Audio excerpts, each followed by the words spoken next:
Mr. Rainy Days. How you doing, buddy? Doing good. All right. I want you. I'm gonna tell the viewers too, and I get it off the bat. But I'm ending this podcast with a crazy topic, All right. the very very last topic, and I'm leaving it all the way at the end so that no one will hear it. Hopefully. I'm uh, crying. anyway, second. Oh my god, bro. No way. What? I see one of those topics. I have to call somebody right now. uh,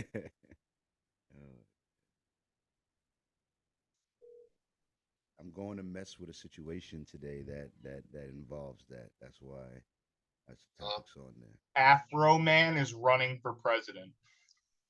No, he's not. I swear to fucking God. Rapper Afro Man files documents to officially run for president in 2024. I swear to God. It's a podcast topic. We're about to talk about it.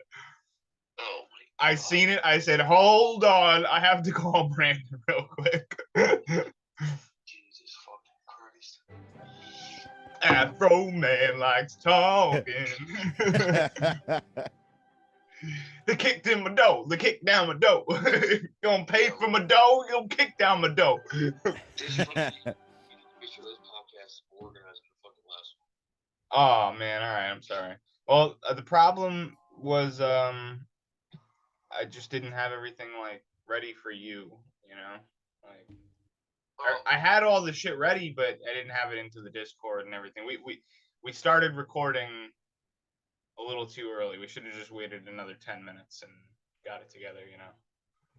Well, Haley's gonna start helping you with that shit because she pays attention to fucking Twitter and shit more than I do. Word. Tell her she could just send me stuff. You know. Well, there's that, and then she's gonna help you like manage the podcast better in the Discord. She can explain it to you a little better. She's done it before for somebody with like a huge Discord server. All right. So you tell them. Oh my god, okay. Basically, I ran the streamer that was like a professional, like Rainbow Six. He had told me that you were like a moderator in some big guy's stream before. He told me that. Yeah, he had like 100,000 plus people in his Discord. He had hundreds and hundreds of people watching his Twitch. Thousands of people. I ran all of that. I know how to do it. I know like instead of Brandon being the one to post stuff in chat, it should be like me, so he doesn't have to like juggle all of that. Like yeah, all he has to do is to click the thing, and then that'd be easier for him. Amazing. And then have to have the fucking she'll set your Discord up better. Dude, having Tyler randomly join was not okay. Like, nah. I had him muted, dude. I had him muted on Discord. I know. So, it was, dude. You know what? You know what's even fucking more annoying? First of all, I'm actually on Carl's podcast right now. He's recording. I have to get back to it. But Tyler tried to fucking tell Jordan that I need to talk to you or something about. I said no. I said if Tyler's gonna try and act like he can tell people how to act in my server, then he can leave the server. You know. But anyway, I'll call you later. Are you off today? I am, but no, I'm not actually. Okay. Well, I'll call you after the podcast. If you're free, we can talk. All right. All right, peace. Okay, ready to go. All right. I'm gonna put this. I gotta put this shit on. Them's two thick ass midgets, bro. Them's two fucking. Yeah, it's a podcast topic, bro. It's a podcast topic. Just shut up. Stop talking. Stop it. Anyway, all right. Where's my? Let me get one little other thing of water because I know I'll be thirsty. Let me pee one more time. Try to pee before the pod, and let me get my other weed pen because that other shit was hitting. That shit strong. Hang on. Mm-hmm.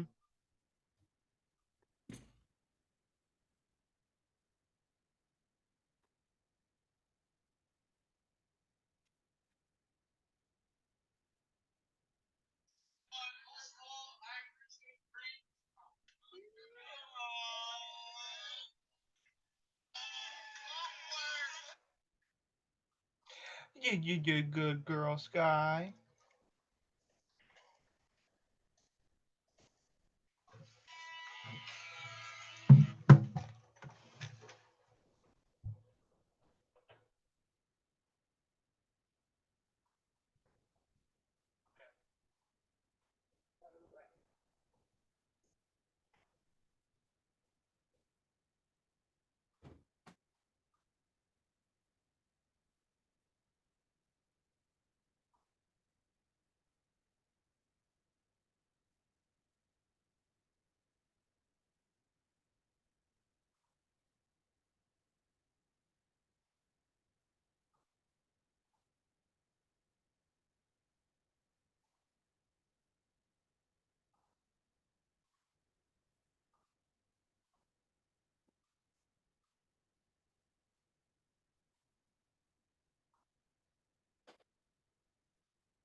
For the record, this is a 32-ounce blender bottle.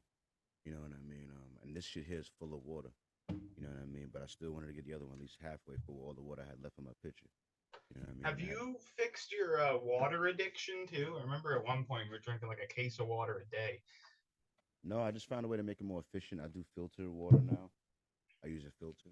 You know what I mean? So it prevents you from drinking a million bottles of water a day. It prevents me from spending money on a million bottles. But I still drink just as much water. I just, you know, it's way more cost effective, so it's not costing me much money. You know what I mean? Like I bought this filter like fucking I don't know 4 weeks ago. I've been drinking as much water as I possibly want ever since. It's been fine. And I've never met somebody that drinks more water than you. Matter of fact, I can't even think of a runner-up. As he sips water. Yep. Water is the good stuff, man. I do love water. I do. I always say I drink water out of fear because I have a uncle that when I was a kid, he had a kidney stone, and Mhm. I remember hearing him describe the pain and the shit that he went through with his kidney stone. Oh yeah, I And feel like I remember you telling me about it. yeah, and as a kid, it like low key maybe traumatized me just a little bit because I was thinking to myself because I remember him saying I was drinking too much soda. If I'd have just drink more water, this would have never happened or something like that. You know what I Uh-huh. mean? And I was like, okay, time to drink water because otherwise you'll be screaming like that guy. And my uncle is a big man. He's like six Yeah, he fucking ain't no five, bitch. He ain't no 6'5". bitch. He's a big dude, tall dude, big ass dude. And to see a big ass dude be crumpled up by be crumpled up by the kid, I was like, if that shit will do that to that giant, it will kill me. It will kill me. It will kill me. So I was like, I'm good on a kidney stone. So yeah, I've been drinking lots of water ever since. But yeah, I mean, fuck, we started up. Oh, all right, all right.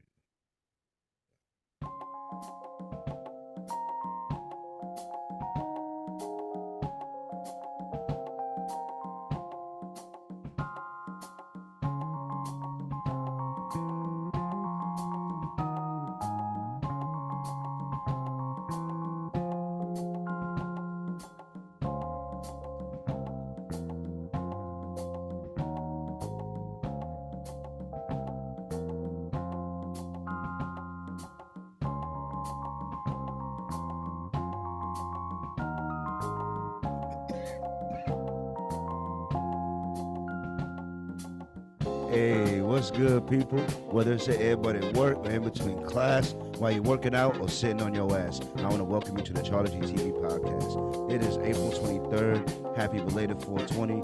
And the weather is like. And some 420 coughs. My bad. The weather is, you know, it's doing what it want to do, man. It's kind of warm, but then sometimes it be cold. I don't know. It's like when you're trying to start your car with a bad battery. You know what I'm saying? The spring trying to start, but it's struggling a little bit, but it's coming. You know what I'm saying? We got so much to talk about today, man. My watch this week is the White Man Can't Jump trailer that we're all gonna watch and react to. You know what I'm saying? We're gonna talk about Flex and Go Wrong, legal weed sales, outdoing chocolate, Donald Trump reaction to some things, Afro man running for president, Blueface fights someone other than his fucking girl. And you know Charles got mad headlines and shit. We're gonna talk about Jay-Z's view on ownership, and we're gonna talk about some other content creators talking about how to make books that people want to buy. And all types of shit. You know what I'm saying? You gotta tune in to hear it all. And the crazy topic for the end, we had a crazy topic for the end. I'm saving it all the way for the end. But without further ado, I would like to introduce the cool brother that we have here with us today. Listen, you guys know him, you guys love him, some of you hate him, but you gotta deal with him. It's the one and only Mr. Rainy Days. Say what's up to the people. Yes, sir. We back again. Had to make sure everybody was awake there. You know what I'm saying? Yeah, wake everybody up. Wake it up. Wake your eggs and bake you, motherfucker. All right, let's get it in there. All right, now another weekend. We doing a thing here. You know how we do, man. We start off every week with the watch this week. You know what I'm saying? So, what would you watch this week? It could be movies, anime, a TV show, a YouTube video, Instagram, a Facebook reel, anything. Just a Yeah. story I time. mean, I watched a stepped in few poop. things this week. You know. What? First thing I say I watched this week is I watched Elon remove my check mark on Twitter. Yeah. You know what's crazy? He's out there.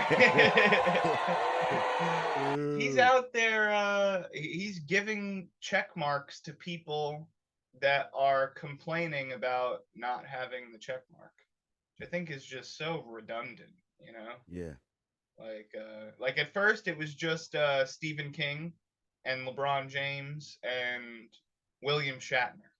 Okay. And he had like some kind of justification as to why he was paying for their Twitter Blue subscription, but now it's like a plethora of people, you know? And I don't know. I just think it's kind of a joke. It's all a joke now. But one thing I do dislike is you know, there is some kind of underground stuff that goes on in the background when you get verified, and it kind of promotes your account a little bit more. And I can tell you for sure my account saw a drastic decrease in my tweets being promoted to my followers. Wow. But that's I mean, ridiculous. it shows you my impressions. I can understand.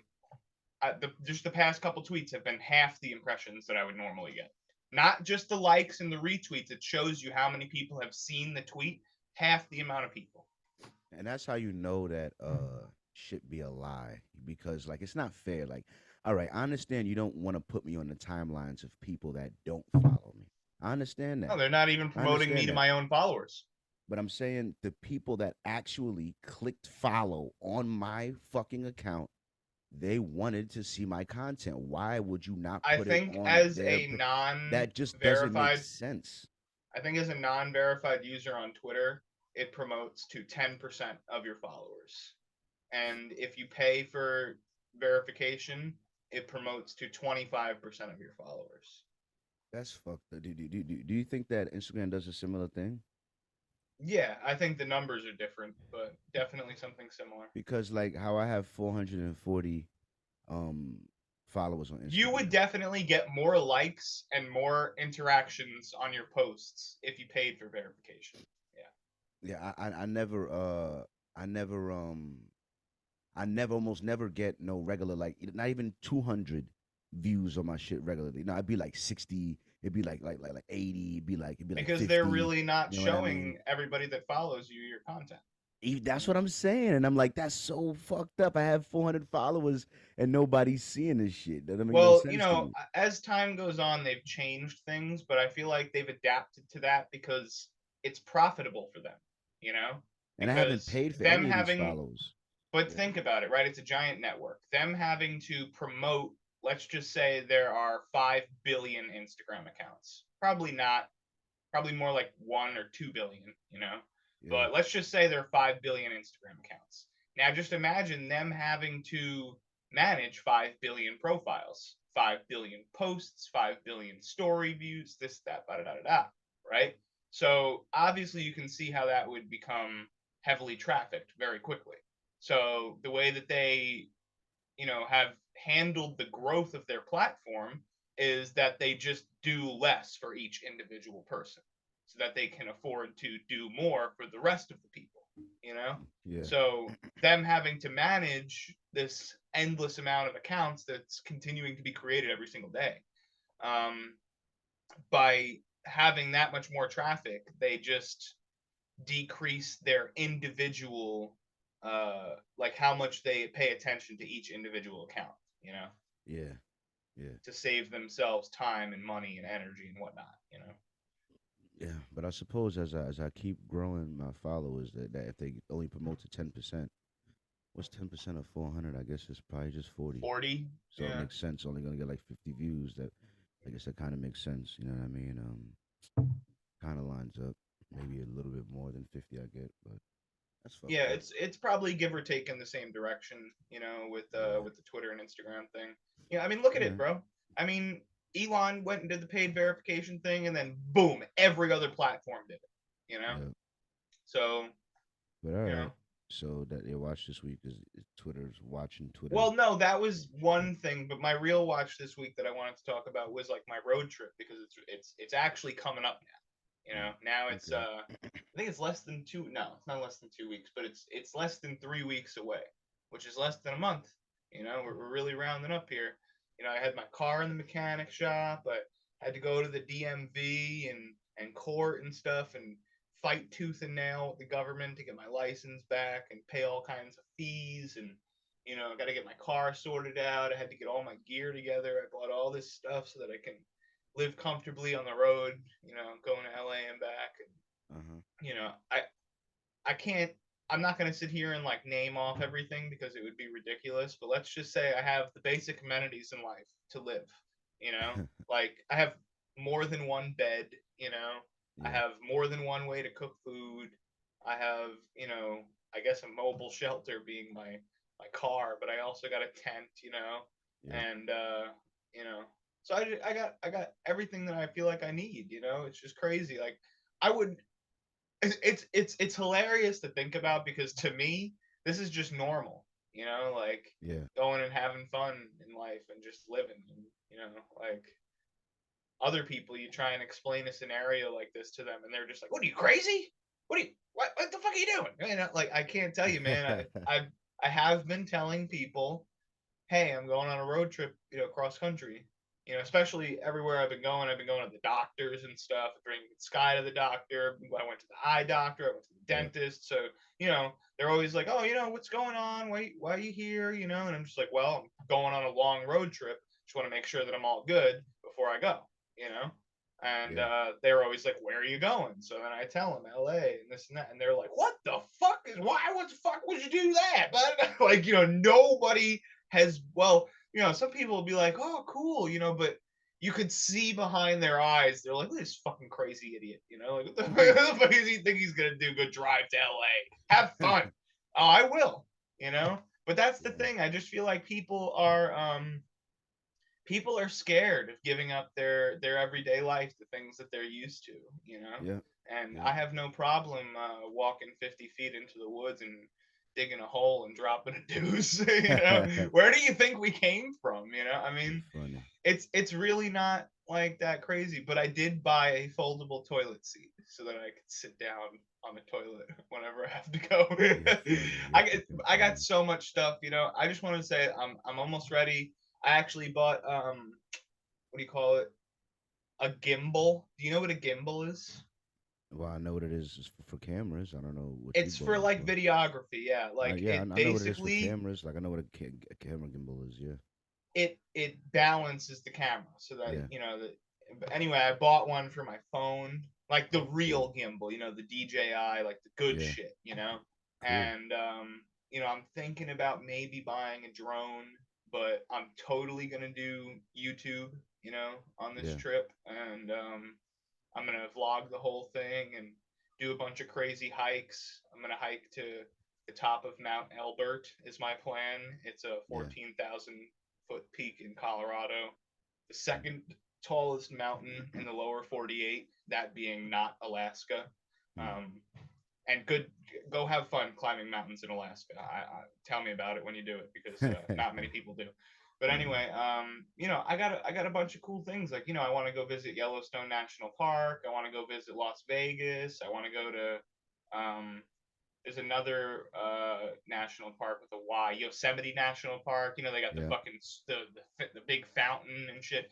Bro, Yeah. listen, if you just go and look at some of these state parks in America, you wouldn't believe that it's here in the country that we live in, that those beautiful mountain scenery, fucking computer background looking shits exist in Yeah. our fucking country. So go Yeah. get out there and fucking see it. And that's what I'm gonna do, and I'm gonna share it to everybody. And I hope that everybody can enjoy it along with me.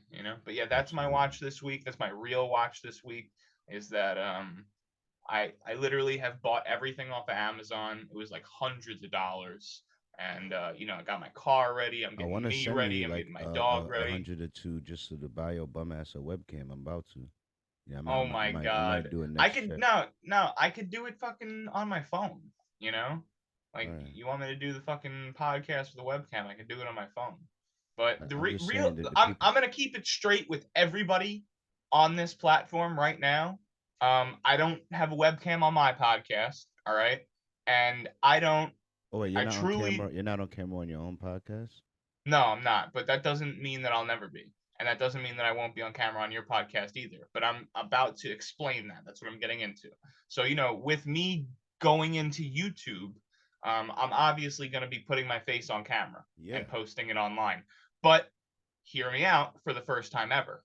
Okay. Like, besides, a Twitch stream that I had back in the day with like 5-10 viewers, but I never posted my face publicly online, with my name and everything for people to see exactly who I am.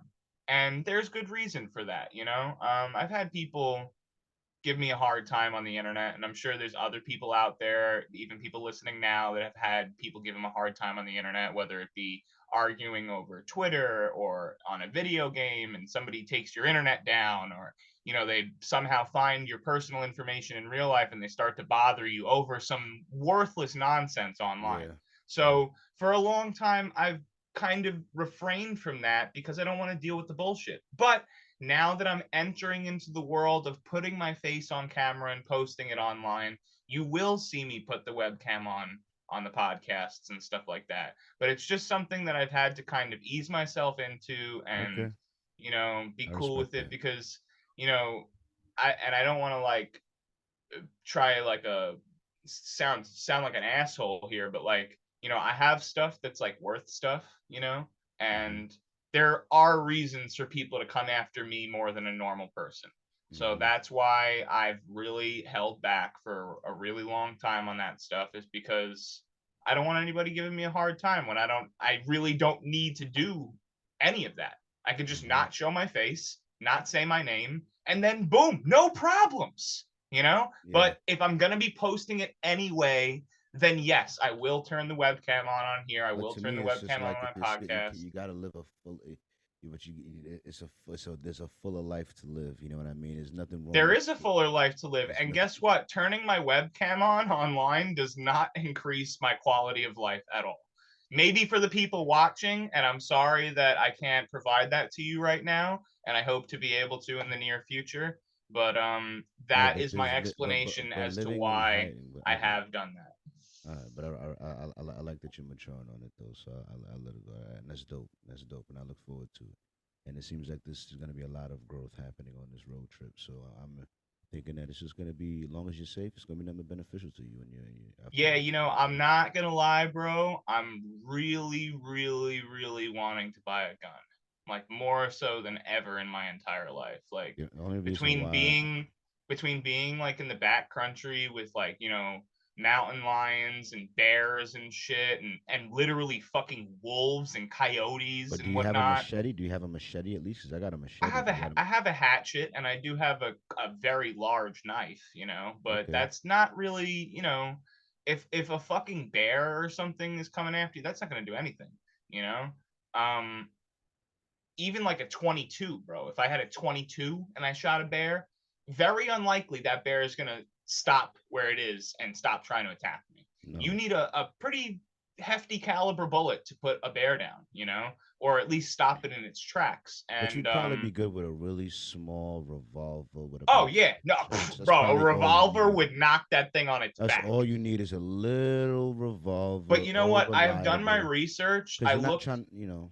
I looked online and I found a revolver that's like $279, and it's Mhm. like a foldable revolver. It has 4 shots and it folds so you can fit it in your pocket, and then Yeah. you just kind of open it up. But the reason why I like a revolver is because it has the pullback with your thumb instead of having to rack it like a regular gun. My hands aren't really that good. So to rack the gun, it's kind of hard for me. I don't know if how often you've shot guns, but I'm not the I quickest at have. racking the gun, Yeah. But for the thumb pullback, that's perfect for me. Like that's my left hand. I could just boom, boom, right back, Yeah. back. I have no problem pulling that thing down every time I got to shoot, Yeah. But it shoots a heavier caliber bullet.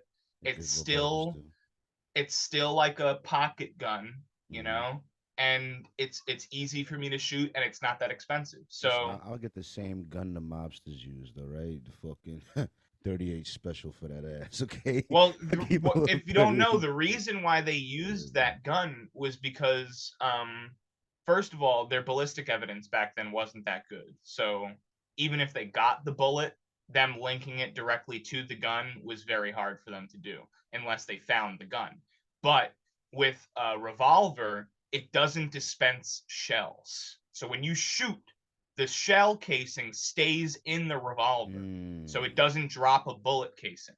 So that's why all hitmen, not just the American mob or the Italian mob or anybody, all hitmen use revolvers for that particular reason.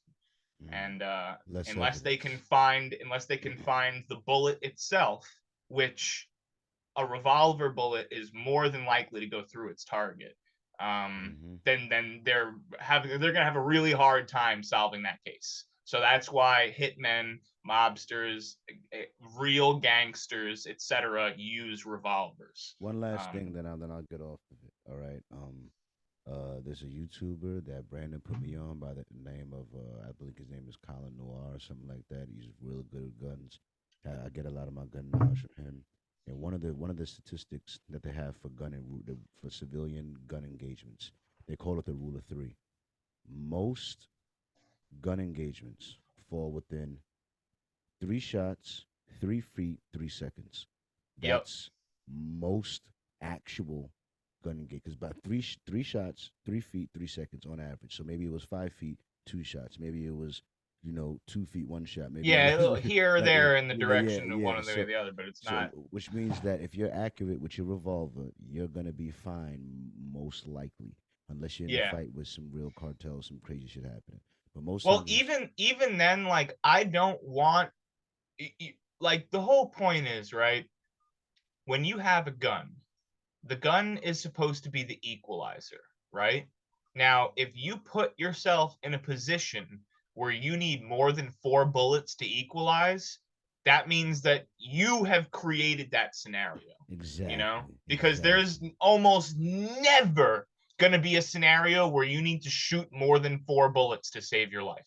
Yeah. So if that's something that you need, then you're in a totally different type of lifestyle than normal people, and then maybe you do need a gun with more than 4 bullets. But for me, for a normal guy that's literally just trying to not fucking die, 4 bullets is plenty for me.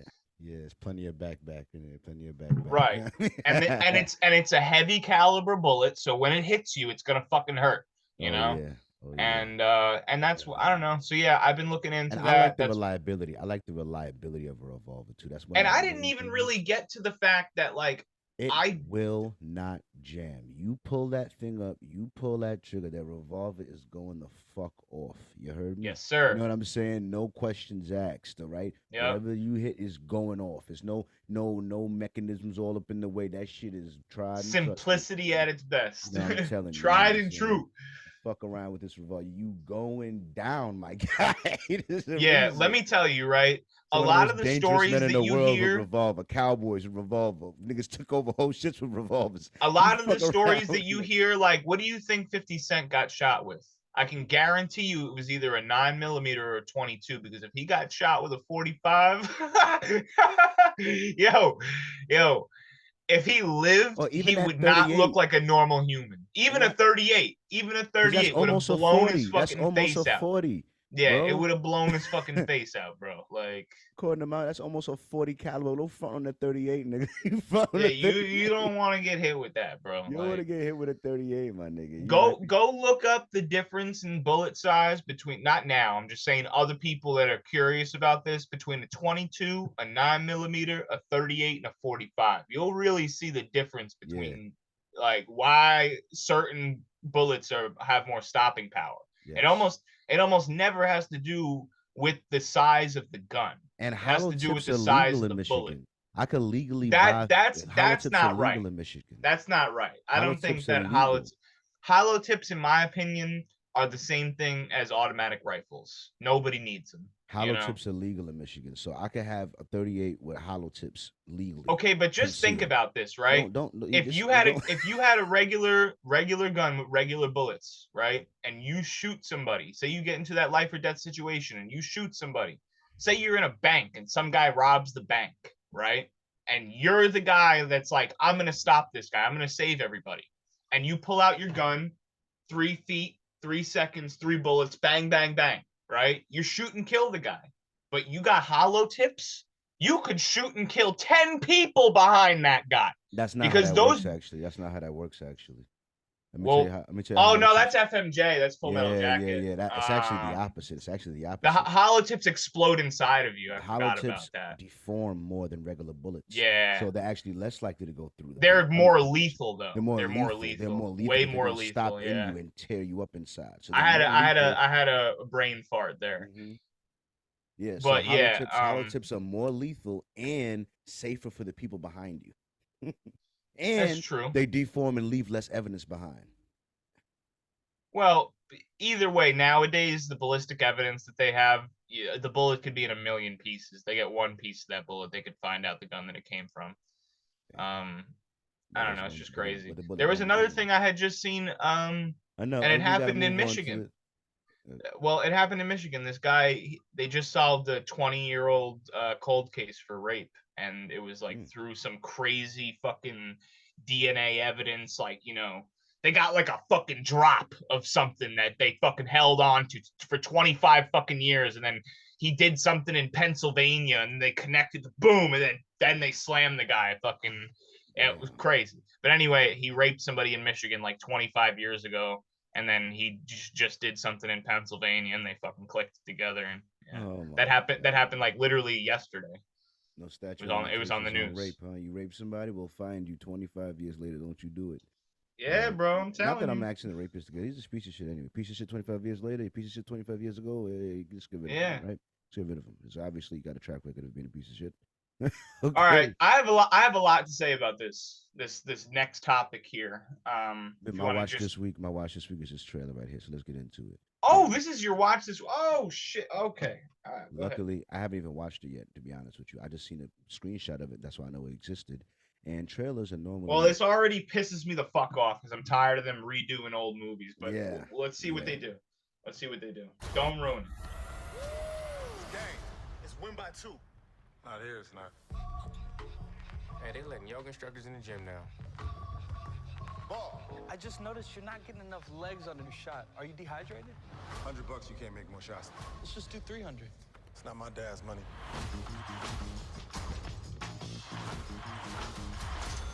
You ain't never gonna get it that way, bro. So I prefer Venmo or Zelle, but you seem like a Cash App guy, so. Ladies and gentlemen, C5. You think you're slick, huh?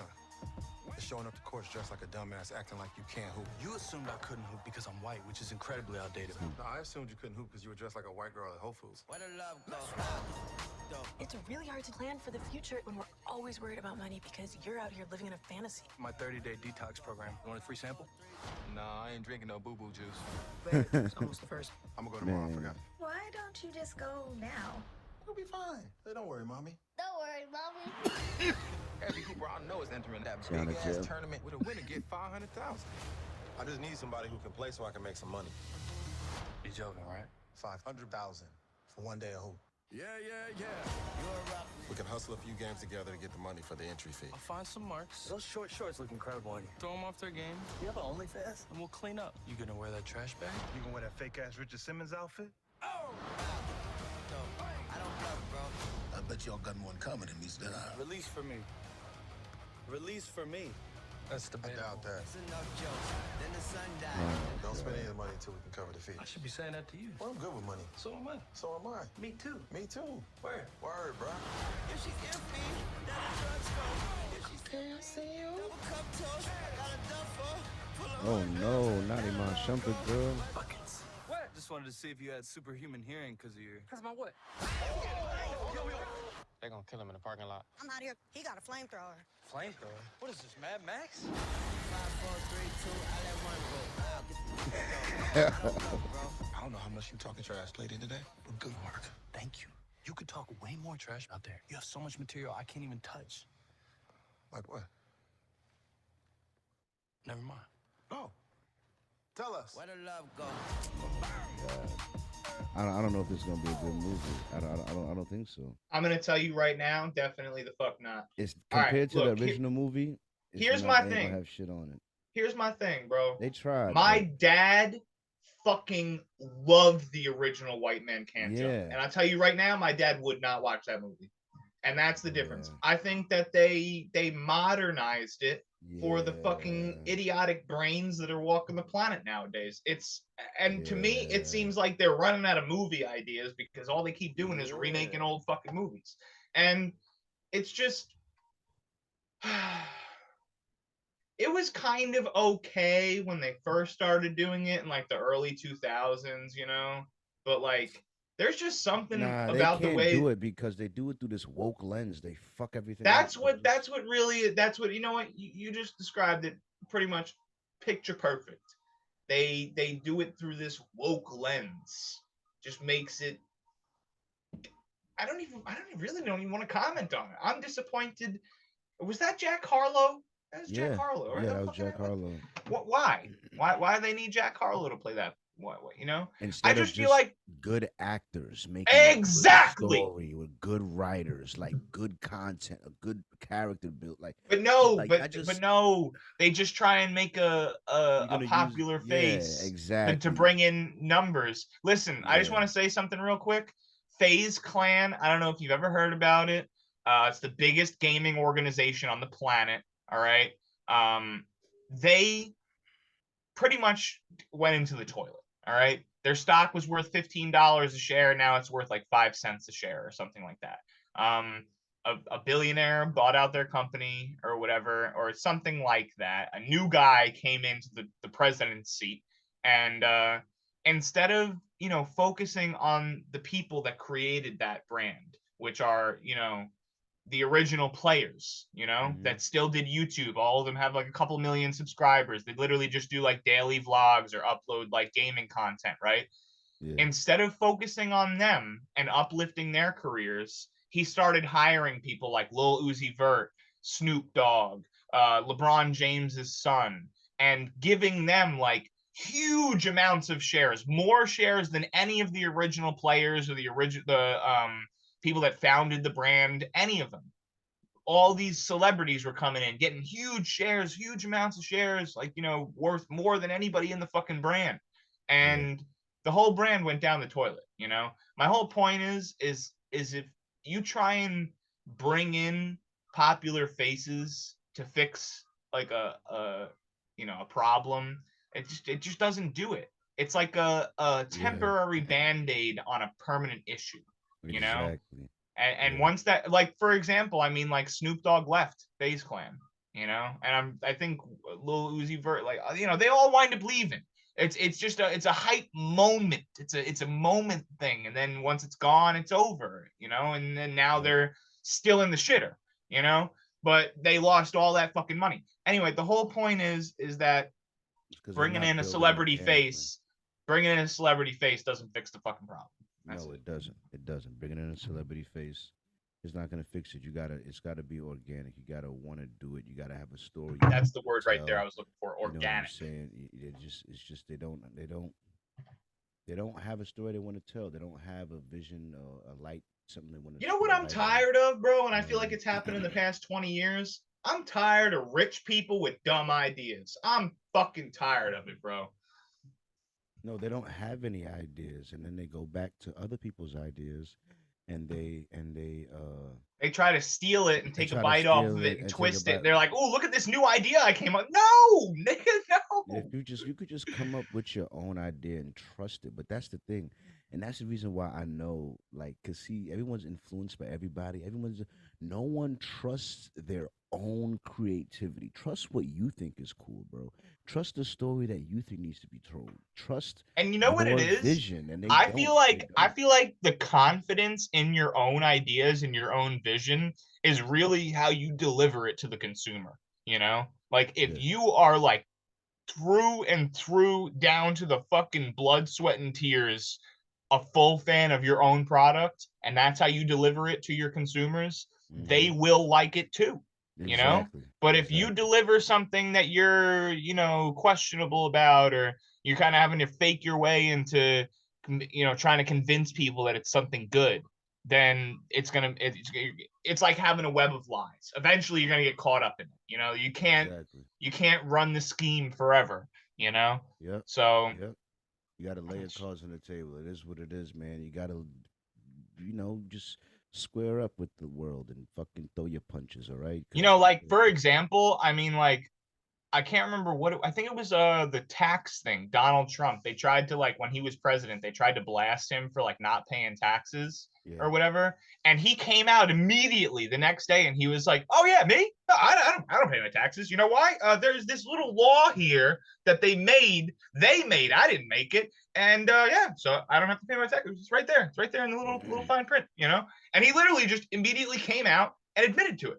yeah. And then it got swept under the rug. Boom, gone. Like they tried to ruin him over it, and he was like, "Oh yeah, that, yeah, I do that." Yeah, like just imagine if fucking Bill Clinton came out and said, "I inhaled," Yeah, exactly. Like, no, would have changed the fucking world. Like, they can only hurt you with the truth if you're embarrassed or if you're scared of it. yes, You know what I mean? If you embrace the truth, you're unfucking touchable. Even with your flaws, even with the shit that don't paint you in the best light. It's like, yeah, guess what? I'm human. Huh? What you thought I wasn't? right. Yeah, I jumped in their DMs. I was trying to get some pussy. Because there is Yeah, I some did. I kind of did. there's Yeah. some kind of Yep. nobility in honesty, and guess what royalty is? Nobility. You know what I'm Yes. saying? And like it's just you be honest and people fucking respect it. More people will respect your honesty than you trying to like hide your pride inside of so you're Exactly. embarrassed. There's no nobility in that. There's no Exactly. reason for somebody to appreciate you doing that. And But that's the you reason coming out why. and being honest. That's the reason why I know I'm gonna win as a rapper over a lot of these other rappers. Even the people that I know, I listen to these rappers, dog. They be going through shit in their life. Shit be happening. You know what I'm saying? And they never talk about anything that they're actually fucking. I know you, nigga. I know what you're going through. You're not going through rapes and shopping, but no, nigga, you stressed, nigga. You struggling. You know what I'm Well, bro, saying? it's But you, it's really everybody because let me tell you something. I saw something today, and it was Jim Carrey talking about AI or whatever. But I looked in the comments and found out that Jim Carrey actually did go through a long bout of depression. I don't know if you yeah, know that, I but know. I didn't know that. And guess what?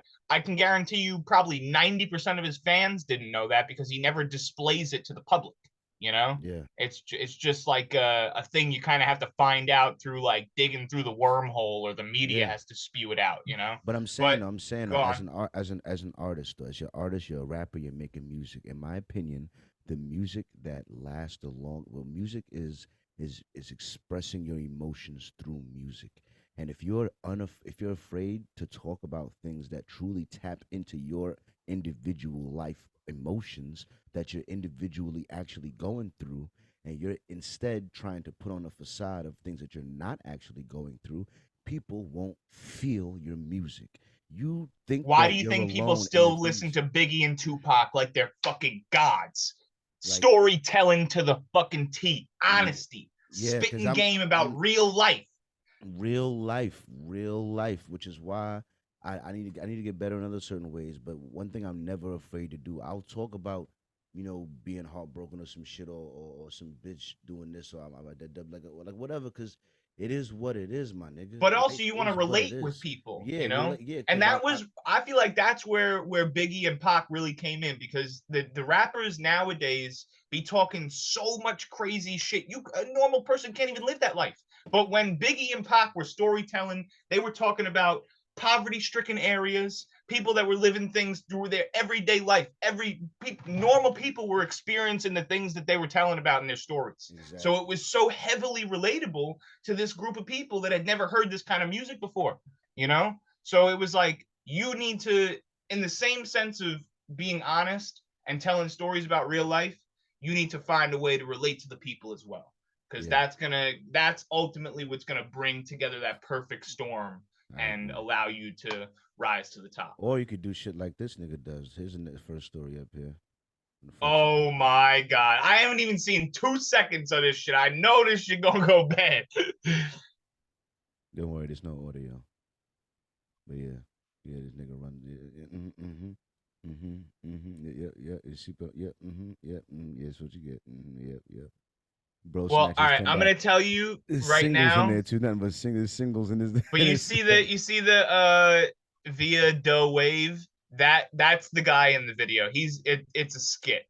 I've seen him before. God. He did a video one time where he was like, you've probably seen it because it went so viral, but he was like, when you DoorDash to your boy's ex-girlfriend's crib, and he comes up to the window and he's like, yeah, you think I wouldn't have remembered? You think I would have remembered? It's my boy shit. He starts swinging the meal around and slams it against the door. And he goes, yeah, fuck you, bitch. And he fucking walks away.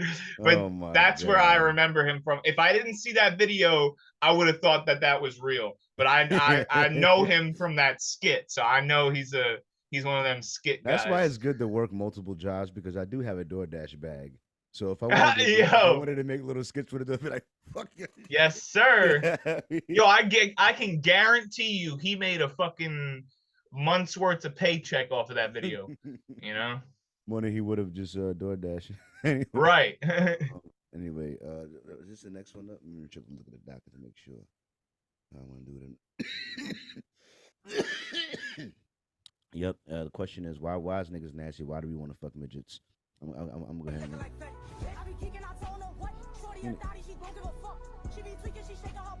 You know you folding when the bitches. 5 out of 5 because they have. Shut the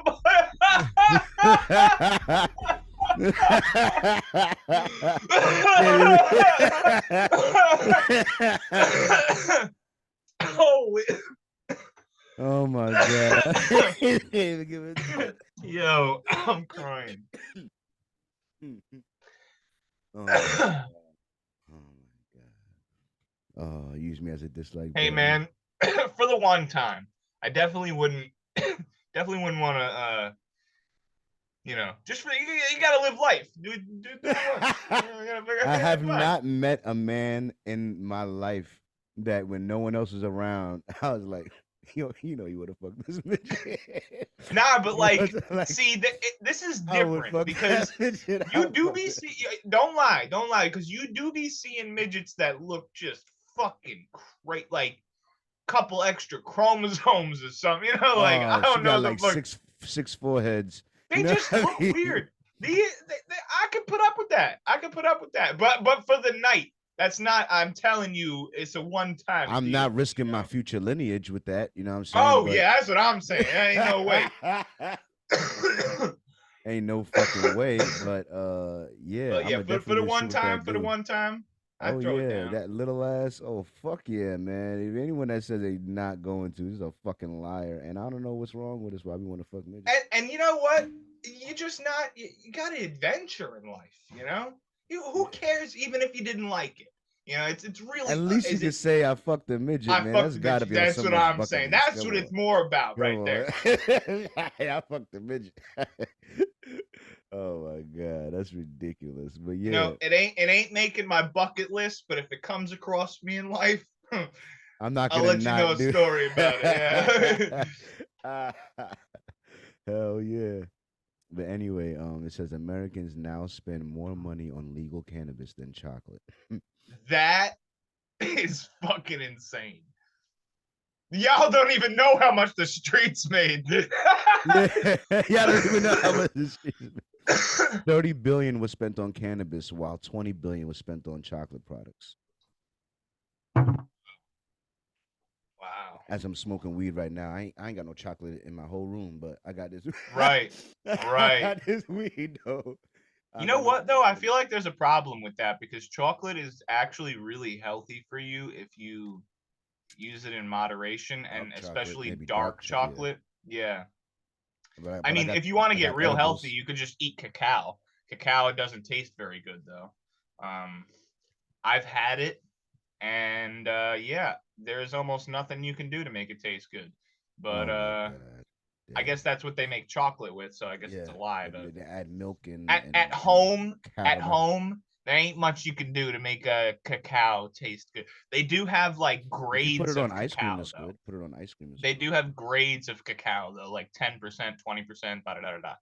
So Let me yeah. tell you something. If you want to taste the best ice cream you ever had in your life, come down to Mad Nice in Midtown Detroit and order the gelato. All right, it might be like 20 beans. I don't know how much it costs, but let me tell you Oh something. my god. Let me tell you something. It comes out of a $15,000 machine from Italy, and let me tell you something.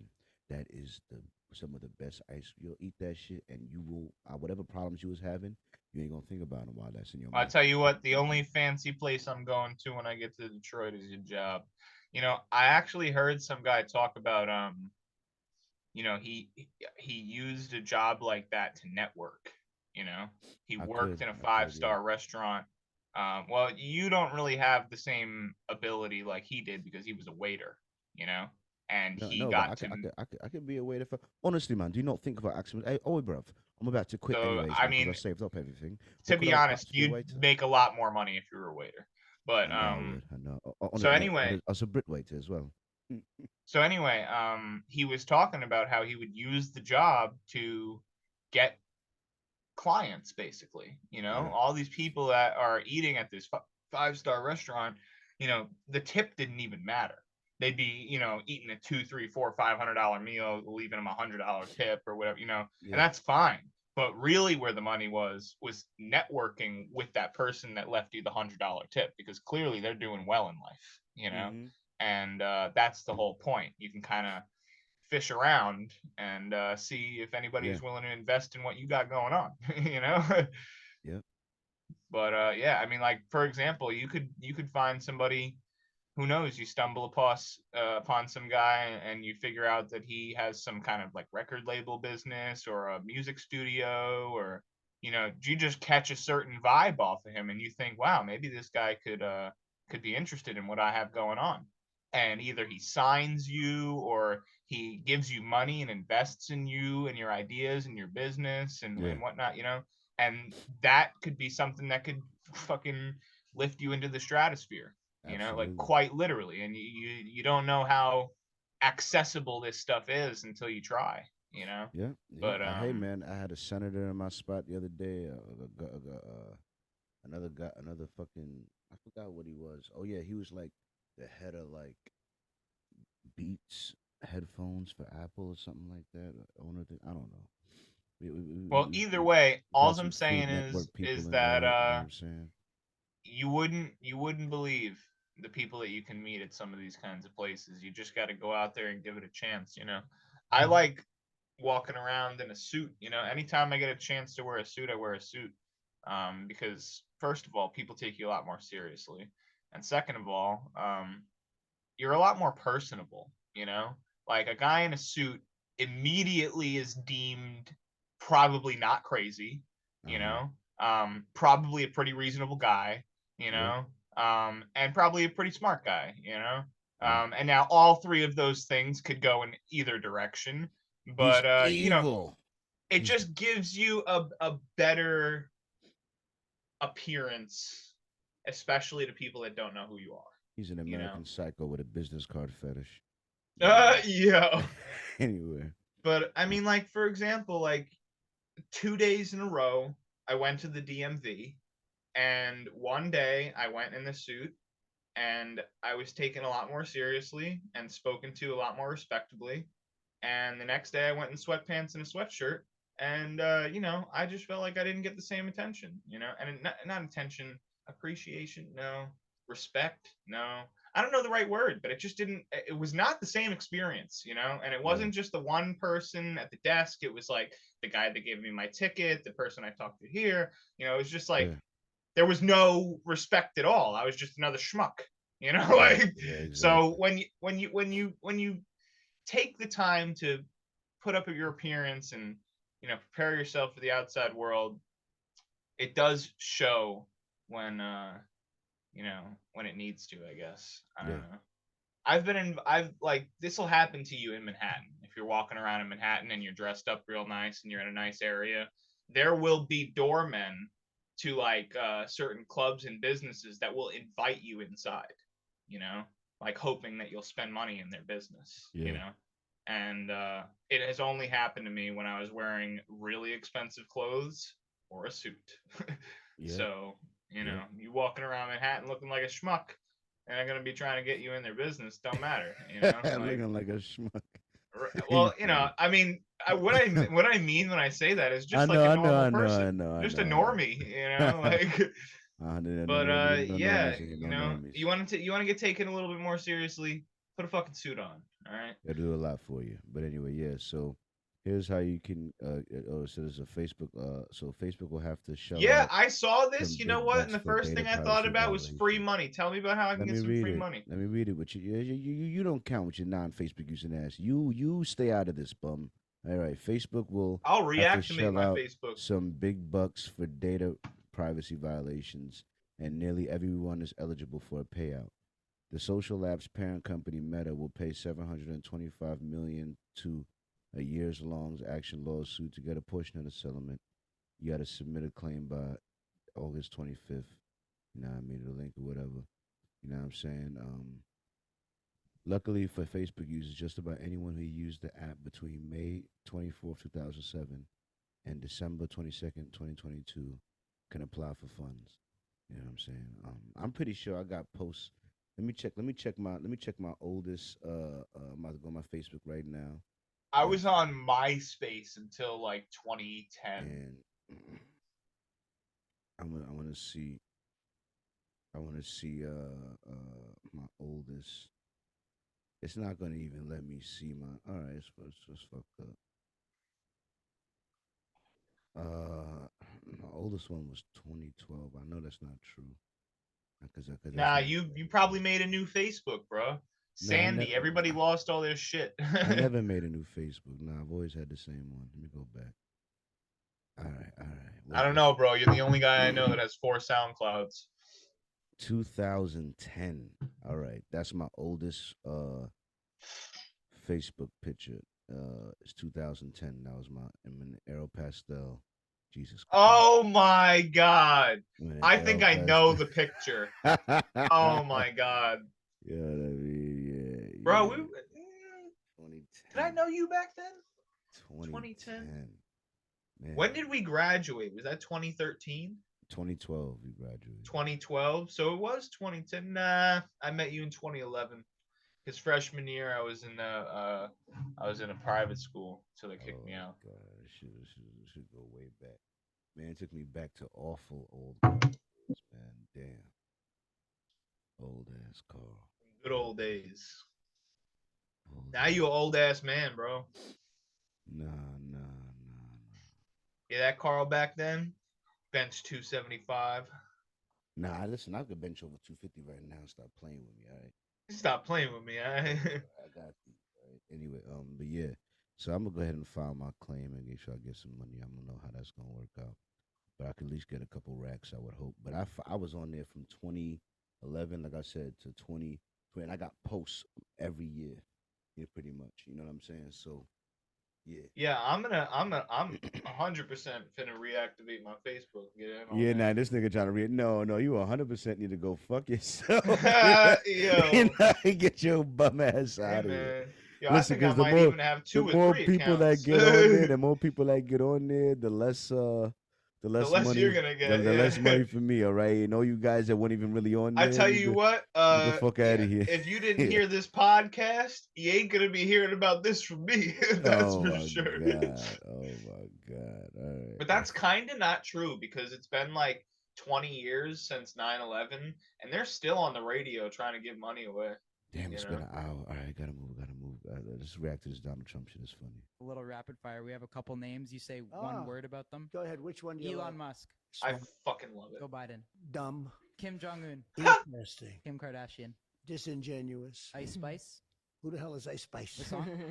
You don't know Ice Spice? Like na munch. You've heard the song. Go ahead, play She's it below for you me. on the charts. Play it. Well, I like it. Okay, I like it. We want to end off with a little rapid fire. Oh, We have here a one couple more names. time. You say one word about them. Go ahead. Which one do you like? Elon Musk. Smart. Joe Biden. Dumb. Kim Jong Un. Dumb. Interesting. Kim Kardashian. Disingenuous. Ice. Yo, I Donald love Trump is such a fucking national treasure. I swear to God. Dude, he really is, bro. Steve from Nelk Interesting. gave him a fucking Rolex, and he opens the box and he goes, "Here, it's a presidential Rolex," and he goes, "Oh, thank you. It's very nice." And he takes it and he like gives it to his servant, and he goes, "Here, take this somewhere." Like he fucking like doesn't even look at it. Like a $250,000 watch, and he's just like, "Oh, this very nice, very nice." And he gives it to his servant. Yeah, go take that somewhere. He's probably gave it to somebody else like the next day. Oh my know? gosh. Jesus. But honestly, he's been on a couple Nelk interviews, and it's just so funny to me how like accessible Donald Trump was. Like he nobody fucking talked to a president more than Donald Trump. He fucking talked to everybody. He was on so many fucking interviews. He would say whatever the fuck he wanted to say. Like he was definitely the most personable president. And anybody that said Trump is a munch. Who the hell is Ice Spice? Yeah, play it for me. They don't play it. I like it. You don't know Ice Spice? Like na munch. You've heard the song. Go ahead, play She's it below for you me. on the charts. Play it. Well, I like it. Okay. I like it.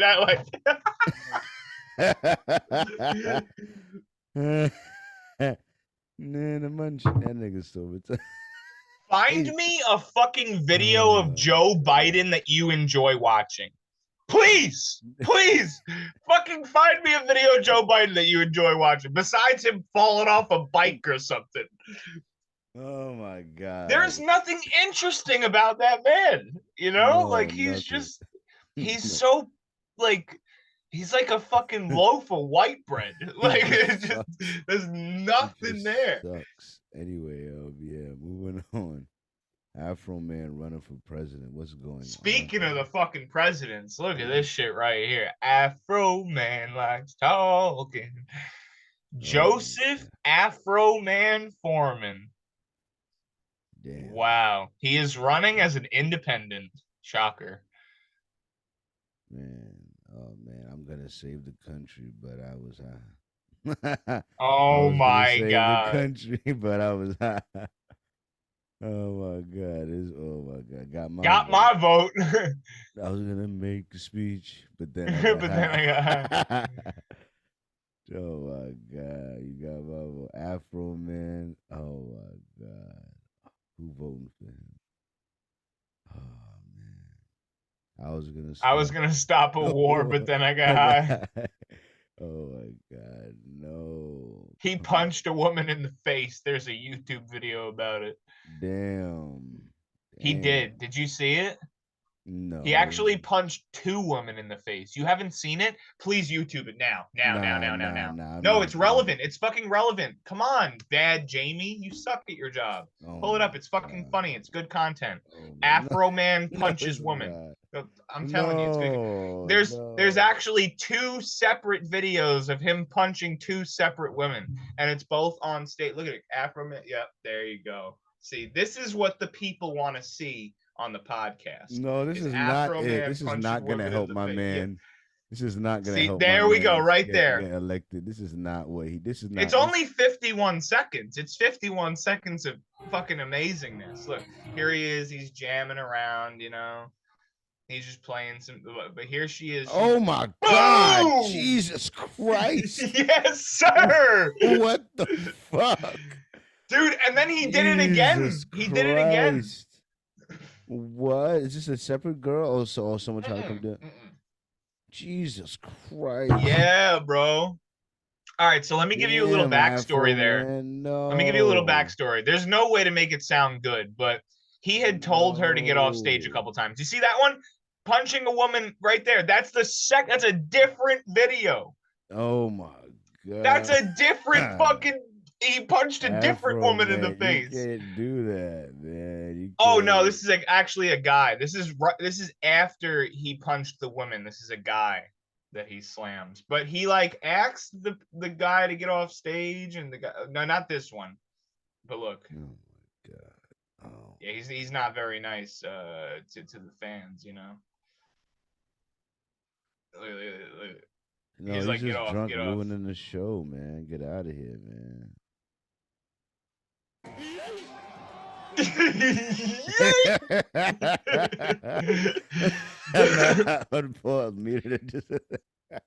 the girl, oh my God, the girl, they didn't show the video of the girl, right? So he had asked her to get off the stage. Like she comes up on stage, she was dancing with him, and he said on the mic, he said, get off the stage, you know? And then you hear the crowd let out one of those, oh, you know, and then she's like, so then she's still dancing, and then she does the twerk thing, and that's when he punched her. But he knew it was her. That's what I'm trying to say. He didn't think that it was like some random person touching him. He knew it was that girl touching him. So needless to say, you know, Afro Man as president. Did you hear his most recent track? He made a song because the police raided his house, and he made a song called "Police Kick in My Door," and it's literally him like on the most simple beat, just going like, "Police kick in my door. Are you gonna pay for it? Police kicking in my door," and he's just like the most stupid fucking rap I've ever heard in my life.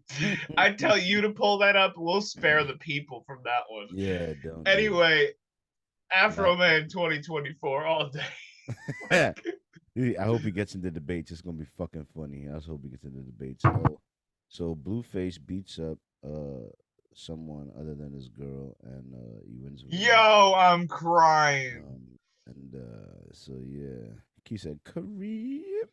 He said a Snoop Dogg's comment there. Anyway. Straight left hand again. Blueface looking to put a staple on this. I just want to say that white guy looks very fucking thin.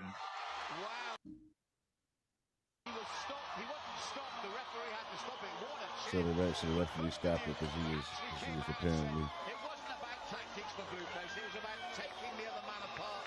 No respect whatsoever. None. The entire week it was a lack of respect from Blueface to Ed. Oh, straight left hand again. Anyway, look at this one here. I mean, how? Like, I'm not saying I didn't watch the fight, but how did he? Oh, that's definitely a Ooh, nah. Ooh. Oh man. He was ducking punches and fucking him up. You can say Yeah, what you nah. want. Bink. He was like bink on the hood. And he's backing him down. Look at him backing him down. And he's wearing a skirt. Look at him wearing the skirt. You know that shit was sturdy. Bink. Nah, bro wearing the skirt and he fucking you up. Look at the skirt, bro. Tell me that ain't a. Oh my God. Nigga giving him the business, bro. Look at that. Like, what's up? Bing. Yo, God. That left. He going with that left. Look at dude in the picture. Look at how thin he is. Yo, my boy way too hardcore on the keto diet or something like that. Look at He do look a little thin. He look cut up. A little thin? That looks incredibly odd. Looks like a hand. Looks like a hand. He skips leg day, hip day, lower belt day, everything. It looks like he never fucked a girl in his life. But we all saw Blueface legs trembling when he was trying to lift that weight, and it went just a couple of weeks ago. Yeah, but look And at Blueface from the front. I guess, if we had a same picture of Blueface from the side, it'd be a little bit of better comparison. But to me, it looks like Blueface just he's built more like a human. He just looks like to me he looks like he could take a few more punches than the guy that doesn't eat bread. That guy looks like he's never eaten a potato in his life. Jeez, Blueface hit him with the best rapper with hands. said, All right, let's relax now. Christian taught him so well. Like, yeah, my girl. Yo. Yeah, my God. Christian will beat Blueface. And now y'all want to shut y'all out. Y'all so toxic. I'm done with this shit. Y'all so toxic. These niggas in this. Jesus Christ. Oh, gosh. Anyway, let me get to the other ones, man. They crazy. Anyway, yeah.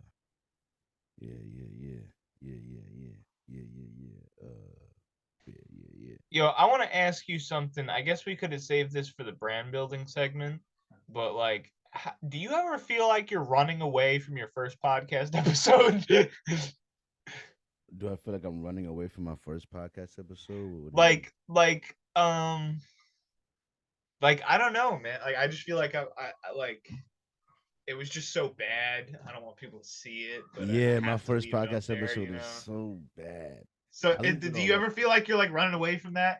Like you're just like, oh god, like just trying to get as far away from it as you can. Yeah, I still feel that way about even some of these, but the thing is that it shows the growth. Right, I agree. And it gives fans the opportunity to be like, yo, I was at day one. Nah, I mean, back when you was on the shitty webcam with the shit here, you know what I'm saying?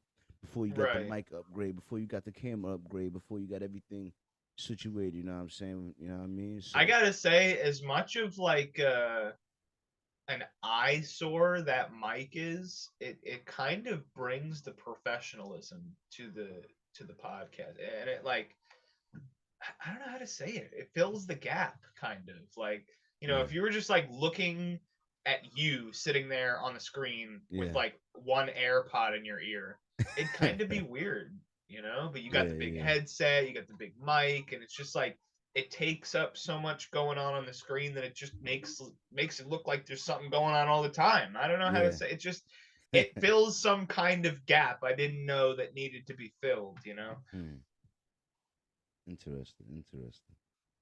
But like same thing with Joe Rogan's podcast. He does the same thing. He's got the big headset, they got the big mics and stuff, and it just except I want to get the mic. The mic I want to get is the same one that all the best one uses, the Shure mic. You know what I mean? And because of that, when I use that mic, I'll no longer need this pop filter because none of the other ones use it with it, and therefore you'll get to see a little bit more of my face, but the mic will still be there. You know what I mean? Right. So I'm looking forward to getting that mic upgrade. That'll upgrade the sound quality, of course. But for that, it requires a phantom power, its own power. The thing that might got to be powered and whatever. It's a whole. So I got to upgrade the electrical things before I do all of that. You know what I'm saying? But yeah, it's gonna be dope. It's gonna be dope. I just want to get one without the pop filter because all the other podcasts, you just use that mic and it has that thing on it, so it's Gucci. You know what I'm saying? So you don't need the pop filter blocking the face and all that. You just need the mic. You know what I'm saying? Right. So yeah, I'm gonna upgrade to that. But the mic arm is the mic arm. Can't really do much about it. You could maybe get a nicer one. Maybe get a little Charlie G sticker right here for some, something. Right. Like anyway, I just be forgetting things sometimes, and that came to me just now. That like you feel like you're running away from your first podcast because I feel like I am. Even the like you just said, like even some of the I only had I think 6 podcasts so far. And like 2 of them, in my opinion, were really bad. That being the first and the third one, I think. But what it was just like it was just a ton of like variables, unpreparedness, and like even the last podcast that I just had, I had 5 people on it. Like, and it literally was like people joining while it was happening. Like we were podcasting, and then someone joined.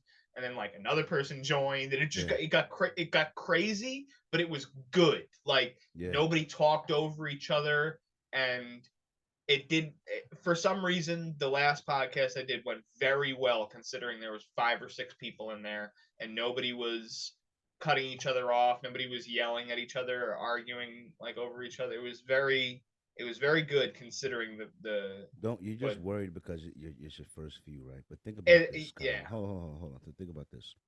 This is episode number 92, I believe, right? Once you get up to episode 92 and you look back at 91 episodes and you really start to think, what percentage of them were bad episodes? I really only have like a handful of, like, maybe like, if you're gonna, all right, out of it's about to be 100 episodes. What I got, maybe like 7 bad episodes, Right. maybe 8. What are you telling me, that my podcast is 90% good, nigga? What are you? What is it? What is Yeah. it? like dead ass though. Out of 100 episodes, my nigga. You know what I'm saying? So for you, it's more of an impact because you on episode 5, 6. You know what I'm saying? Right. For me, I could more shake off a podcast that's not so, because I'm like, my nigga, the body of work. Look my at nigga. the rest of it. My you nigga, know, like- like, I'm building here. All right, I'm on episode 92, my guy. I'm the percentage. All right, like come it on. makes me want to go back and like try and find the first few Joe Rogan podcasts, you know.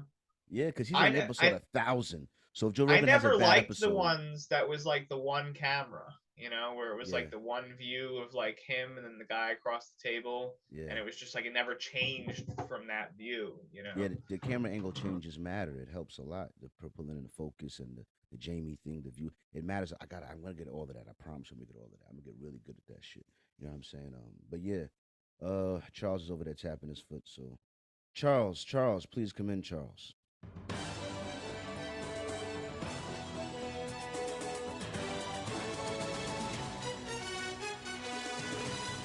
Oi, Charles here with the news and the headlines, you know what I mean? You lot take for granted the little intro music I got, but that took a while to get together, you get me? Yeah, man. Anyway, here to the stories that's going on in the world, get your head out of the sun and all that, bruv. Here on, first story up here. Come on, Jamie. Come on, be good with that. Come on, you got this. ABC News reports, don't be in fear, just wait a couple years. COVID-19 deaths hit a new low this week, reaching levels not seen since March 2020 when the pandemic was just beginning. One more sign that COVID is behind us. Thank fucking God, yeah? Anyway, next story up. I'll let the BBC News reporter tell it. An update on gun violence in America. Here we are. There have been more mass shootings in the US this year than days. More than 200 people have been killed in these shootings in 2023. In each of the last 3 years, there have been more than 600 mass shootings. That's almost 2 a day on average. The Gun Violence Archive defines a mass shooting as an incident in which 4 or more people are injured or killed. There was an estimated 390 million guns in circulation in the US in 2018. There's currently around 334 million people in the country. That's more guns than people. Data shows more than 50 people are killed each day by a firearm in the US. The National Rifle Association is the most powerful gun lobby in the United States, and over the last several election cycles, it and other organizations have consistently spent more on pro-gun rights messaging than their rivals in the gun control lobby. There have been more mass shootings. Well, you've heard it there from our first, you know what I mean? But still, you're not taking my gun, you know what I mean? Because you know what? The criminal's going to have it. I'm not letting myself be unarmed, you know what I mean? So you know what? When I get it, I'm not giving it up, you know what I mean? American to the end of it, yeah, all that, you know, but yeah, you make your own decisions, you know what I mean? It's your life and all that. Next story up. NBC News reports, for more than 80 years, Morgan State University students walking near the school's entrance saw a massive red brick wall. Some thought it was a simple alley, others thought perhaps it protected a few garages, but the structure was actually a spite wall intended to keep black students from venturing into once predominantly white Baltimore neighborhood. On Tuesday, University President David Wilson, school officials and residents watched as an excavator destroyed the barrier. Quote, "We had no choice but to tear it down," Wilson said. "We couldn't have this symbol of hate staring down at us every day. This was an easy decision for us, and it was time to tear down the wall of hate." So hopefully that will go some ways to making them feel just a tad bit better. But you know what? Baltimore's a rough city as it is. For more information on these headlines, feel free to do your own fucking research. And with that, back to you, Charlie. Interesting. All right. I just want to say about the mass shooting thing. That number that they brought up about like 50 people a day dying to gun violence, I feel like that number is more associated with violence in impoverished neighborhoods than it is with mass shooting numbers. And you know, I don't know, man. I'm on the fence with that shit, but I tell you one thing: you're not going to take a gun away from me. Yeah, you know? yeah. And I feel like the Constitution was writ very simply and very fairly. Besides a couple things about slavery, and but we've moved past that. And other than that, I think that Constitution should hold true until the death of America. But we do have, but listen, the Constitution also built within itself a mechanism for amendment, and this is a living document that if we are not vigilant, things on it can be rewritten and taken off. So Right. therefore, we must not be complacent in our hope that it will stay there forever. When there are people and forces that wish to make amendments to it that maybe decrease our liberty. So we have to stay forever vigilant in our defense of freedom, because freedom ain't free, motherfucker. Yeah, this shit was Correct. fought for. This shit was fought for. And the moment you forget that, you're gonna find yourself fighting again. Right. So, with that, it's a brand building segment, and I say, "How you doing, Mr. Rainy Days?" Man, I had one other thing that I wanted to talk about, and I can't remember it, so I'll, I guess, backtrack after I say the first thing. But my podcast did fucking amazing.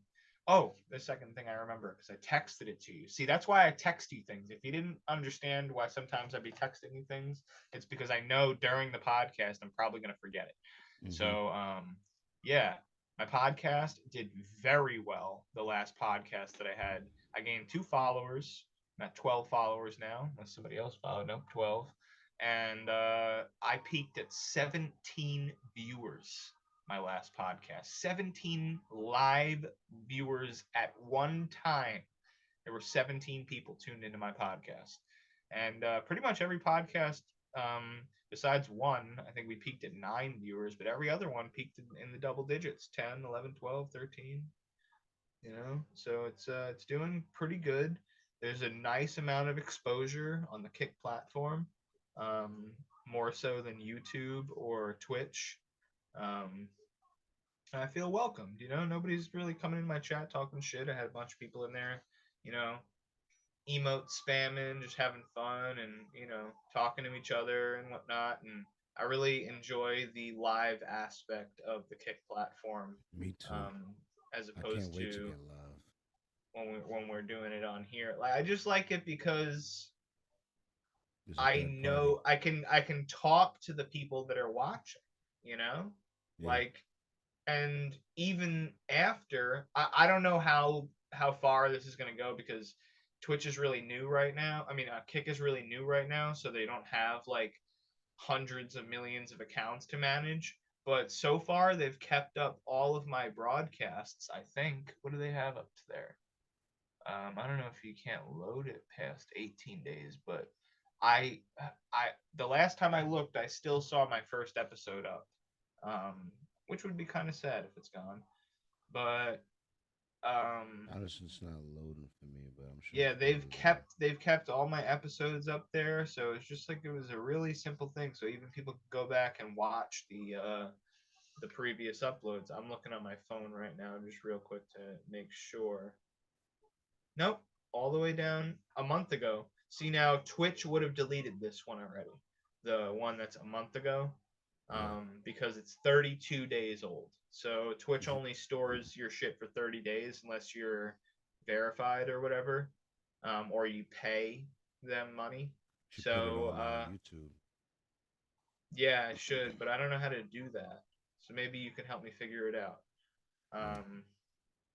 But anyway, yeah, Kick has been treating me really well as a new content creator in the podcast world, and I would really appreciate it if you guys could go over there.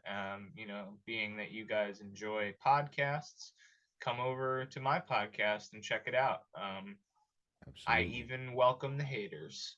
Kick.com/rainy day. It's up there on the screen if you're watching on YouTube. If not, it's not like Kick Messenger app like back in the day. It's KICK.com/rainy day, like kicking somebody in the nuts. Yeah. But anyway, yeah, there's my Twitter, unverified. I like it every week because you have like video evidence of everything. So I was all worried, man. I gotta get some screenshots of me having been verified and shit. Yeah. But anyway, here, scroll up. I want to show you this. Right. So you see my last tweet. Go below that promoted tweet. It's 21 hours ago. That's I can't stop thinking about. That's your last one. Right. Look at that. See? Yeah. Look at the I love you. 13.3K. Right. Yeah. That was when I was still verified. Almost 100 likes. Go up to the last thing I tweeted. And I've tweeted 3 things since I've been verified, and that's the tweet that has done the best. Look, only 6,000 impressions in almost 24 hours and only 60 likes. That's half the promotion. Mm-hmm. And look at all my other tweets. I mean, the images don't do as well because I don't tweet images. I'm trying to change things up. But you can see everything I tweet that's a quote is 10K or more. Every single fucking one. Well, I mean like 9978. But look, 15.4K, 11.3K, 9931, 911, 854. But everything is like right. Look, 23K. Everything's on the border of 10K or more, right? Yeah. And then now I'm unverified. Every single one of my tweets has been under 5K impressions. So it just goes to show the difference. I'm not too worried about it. I have my ways around everything, and it's gonna be all right when I get a buddy of mine to help me out with some things. I just need to have him kickstart an account. You know what? You want social media lessons? How about you send me an email, rainydays@live.com. I'll teach you plenty of things. All right. I'm not gonna give away lessons for free, but I have my ways around this to legally and through the terms of service, it's valid to promote my account and have it do better. I mean, even same thing with my Instagram. I've been letting it grow organically since I started it over a year ago. I don't do anything at all besides going on the podcast or giving away a business card to promote my Instagram account. So when I have my merchandise, my new merchandise up and coming and ready to go, I will definitely be promoting more on Instagram, and I'll have people helping me promote on Instagram. But for right now, the Instagram is for merchandise, and I don't have much to offer besides the couple of things that I have been offering for a long time. So I'm not 200 followers in the reels, man. Yeah, man, it's doing good. And you know what? It's about to change up a little bit. So what I've been noticing doing really well, I actually wouldn't mind going and shouting them out. So if you want to click the search button right there and type in youngboy.35. It's a friend of mine that I met in the car community. He's the reason that I joined GQVQs, the car club. Pretty sure that's his thing. Yep, there, followed by Charming. And if you look, he's posting videos with quotes. See that right there? See how that's it? Look, hover over his shit. Look at the likes he's getting. Yes, sir. I'm trying to see, that's different, but he's posting these and doing the video with the quotes on screen. I'm about to do that. Yeah, so that shit's been doing very well for him. And if you look, 62,000 likes. Scroll up. Look, he's only got like 3,000 followers or something. Like 82,000. I thought it's 62,000. But look, he's only got 3,800 followers, So for the amount of followers he has, he's found a niche that's doing very well for him. I want to do something like that with the Reels page and do rain videos with the quotes on the screen like that. Yeah. So that's going to be the next level up for the Rainy Days page. That's dope. And yeah, but I got a lot of things coming. And the one thing that I texted you that I wanted to talk about is the fact that I've lost track of how many people are out there in the world wearing Rainy Days merch. Or owning Rainy Days merch. I'm pretty sure it's close to like the 50 number. Nice. When I get into the hundreds, it's going to be really exciting, because then I'm just going to completely forget about it. I'm just going to be like, you know what? There's hundreds of people out there wearing Rainy Days shit, and it's just going to make me so happy to know that. And I hope anybody out there that listens to this podcast, I know plenty of people that listen to this podcast. Hell, some of my haters even listen to this podcast. Hello, John or Steve or any of those people that hate me that still follow me and try to listen keep to my track. shit. This podcast probably Yeah. the best way to keep track of you, to be honest. It probably is because it's very consistent. It's every week, and I'm gonna update you on what I'm doing. But guess what, motherfucker? Come find me because I'm gonna have that 4-shot revolver. No, I'm playing.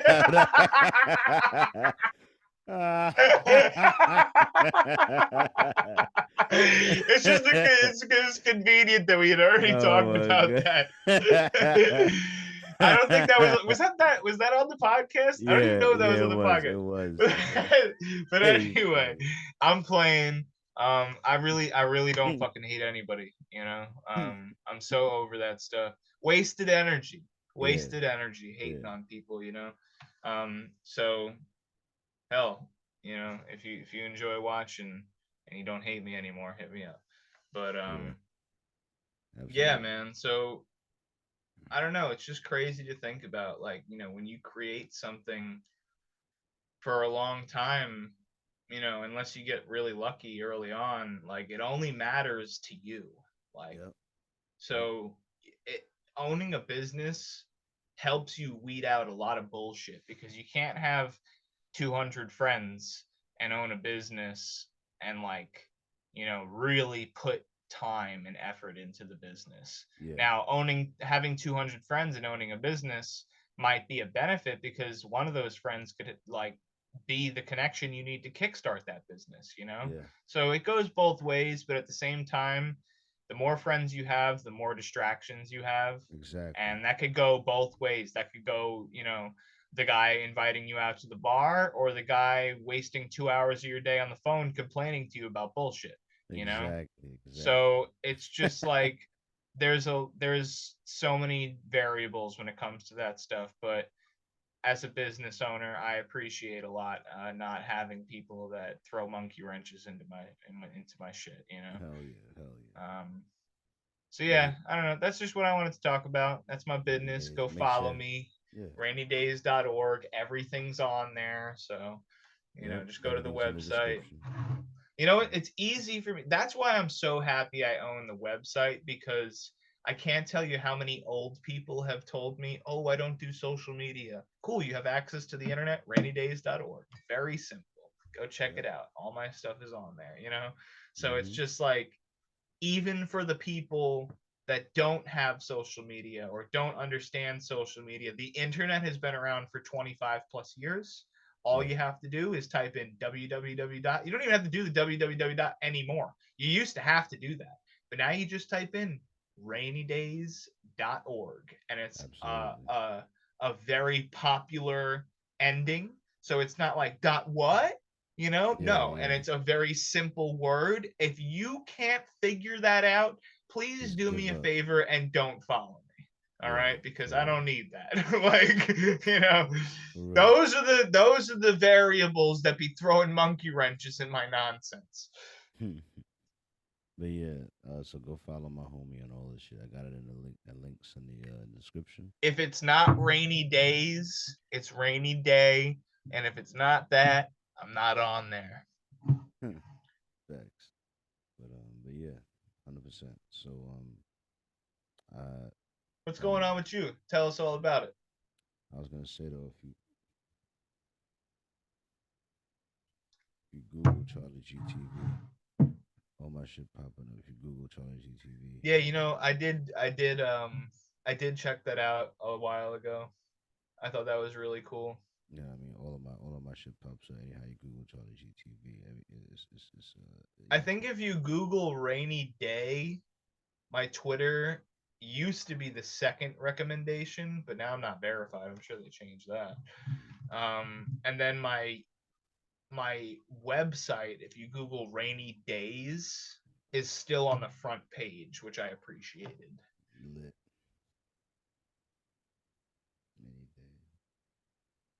I think it's like towards the bottom, but it's there.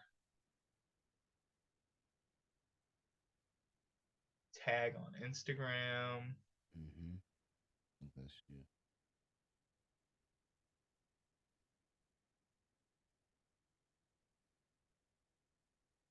Where that though? Man, they bumped me out.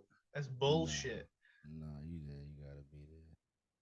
Type me rainydays.org. What? No, because I'm trying to know my location. I can't trust you. I can't trust you.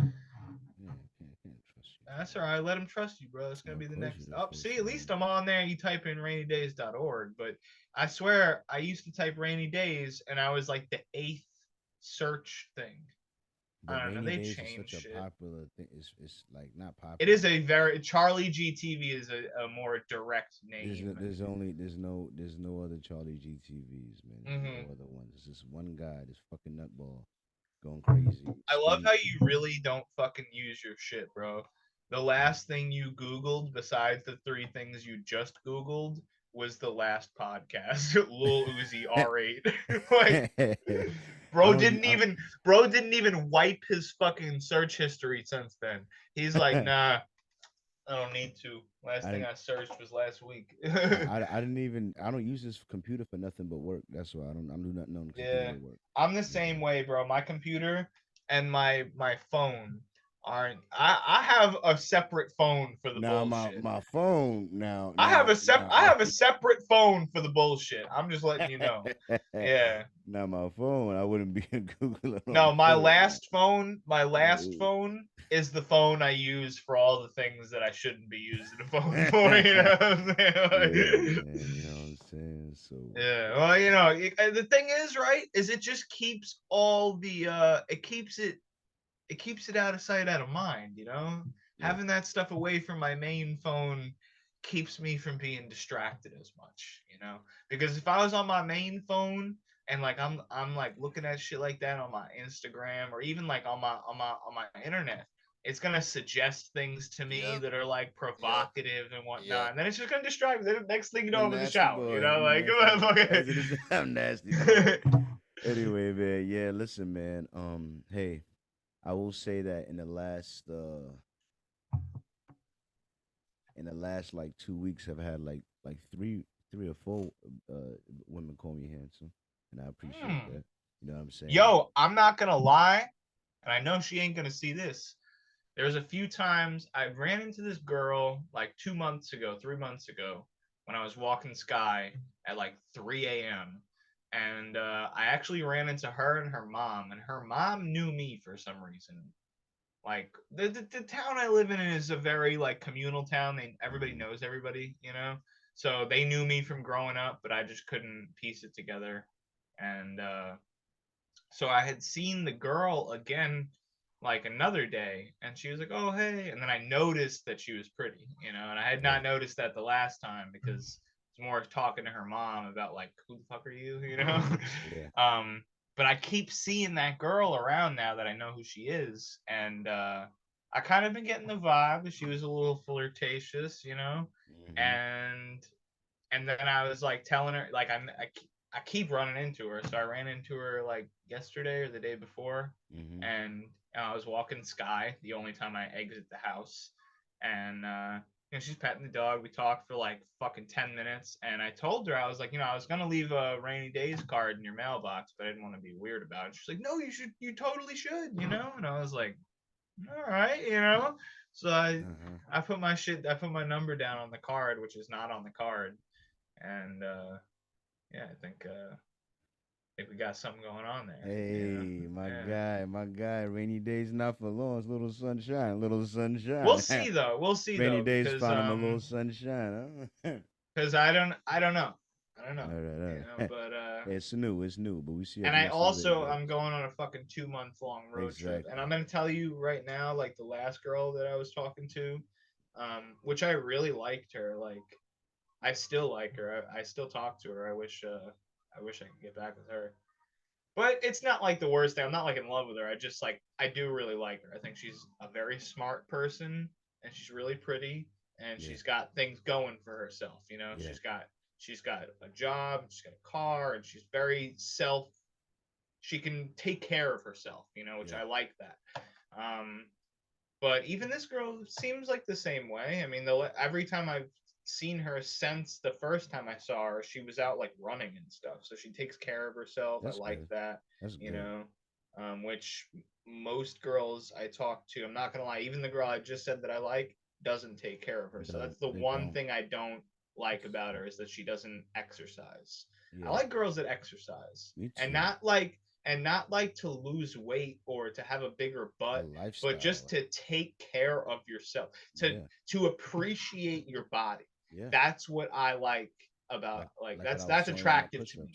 100%. Right, that's attractive to me, and those push-ups should be attractive to your partner as well. And if they're not, then I mean, what are you attracted? You don't want a guy who got some hard muscles for you to touch, like right. That's what I'm saying. Like, is or all even sturdy. like, baby, pick that up.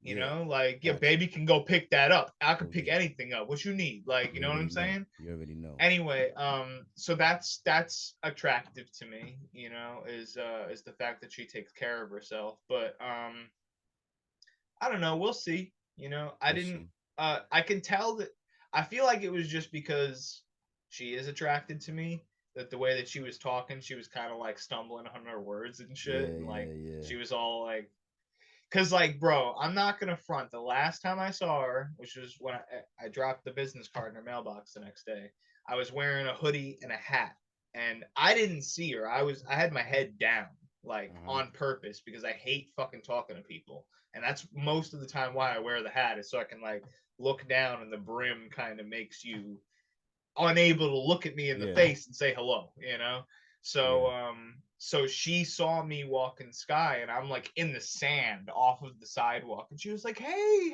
and I'm like, oh my god, she's really trying to get my attention. Yeah. No, well, she was really trying to get my attention, like she could have just walked by without saying hello to me, Yeah. And she said hey like 3 times and like waved at me, and I was like, damn, she's really trying to talk to me right now. And then we started talking, and we're talking for like 10 minutes, and then I had to go to the DMV, so I was like, excuse me, but I have to go. Like, exactly. And I was like, but I'll drop the card in your mailbox and whatever. But yeah, so we'll see what happens. That's funny. Fingers crossed. That's funny. Hell yeah. Fingers crossed. I was talking to some shorty at my job a little bit. You know what I mean? Just a little bit. You know what I mean? And I got a story later on today. You know what I'm saying? But it's about brand building segment. Back to this. Listen, man. Yeah, we're getting off track. Sorry. We're talking the woman thing. It gets a little carried away. I tell you, these shorties, man. I listen, but yeah, I just weighed myself this morning. I came in at 226 point something. You know what I'm saying? Pretty good. It's pretty good. At least I'm not gaining weight. You've been shaking. The thing is, though, is that you were shaking around that 229 for a long time. Long time. Yep. That was your what do they call that? Your plateau? Yeah. That was your I'm still in the plateau, if you ask me, because I've been ranging from 225 to 230 to 230 like maybe 1 or 2 for like months now. For months. It's either been 228, 229. I'm going to be honest with you, bro. I feel like you really should have asked your personal trainer more questions. No, I can't tell you what those questions would have been. I don't got the time right now to even work out. I don't got the time to even do the push-ups I was doing. The reason I'm still losing, like, because I haven't got time to eat like that. That's when I'm still moving around. Okay. I'm only doing like maybe 400 push-ups a week at this point. You know what I'm saying? Because that's all I could pretty much muster with all the barely sleeping and shit. You know what I'm saying? But yeah, I'm doing 30 push-ups a set now. So I'm up from 20. You know what I'm saying? So I'm doing 30 out. Every time I drop down, I do 30. You know what I'm saying? So my personal best is still 43, but after a couple of weeks of me doing this 30, maybe I'll do 35. You know what I'm saying? But yeah, I'm just trying to progress on it. You know what I'm saying? I spent, the reason why my cell phone thing's gonna have to be pushed back another 2 weeks is because I just spent like $700 on my card.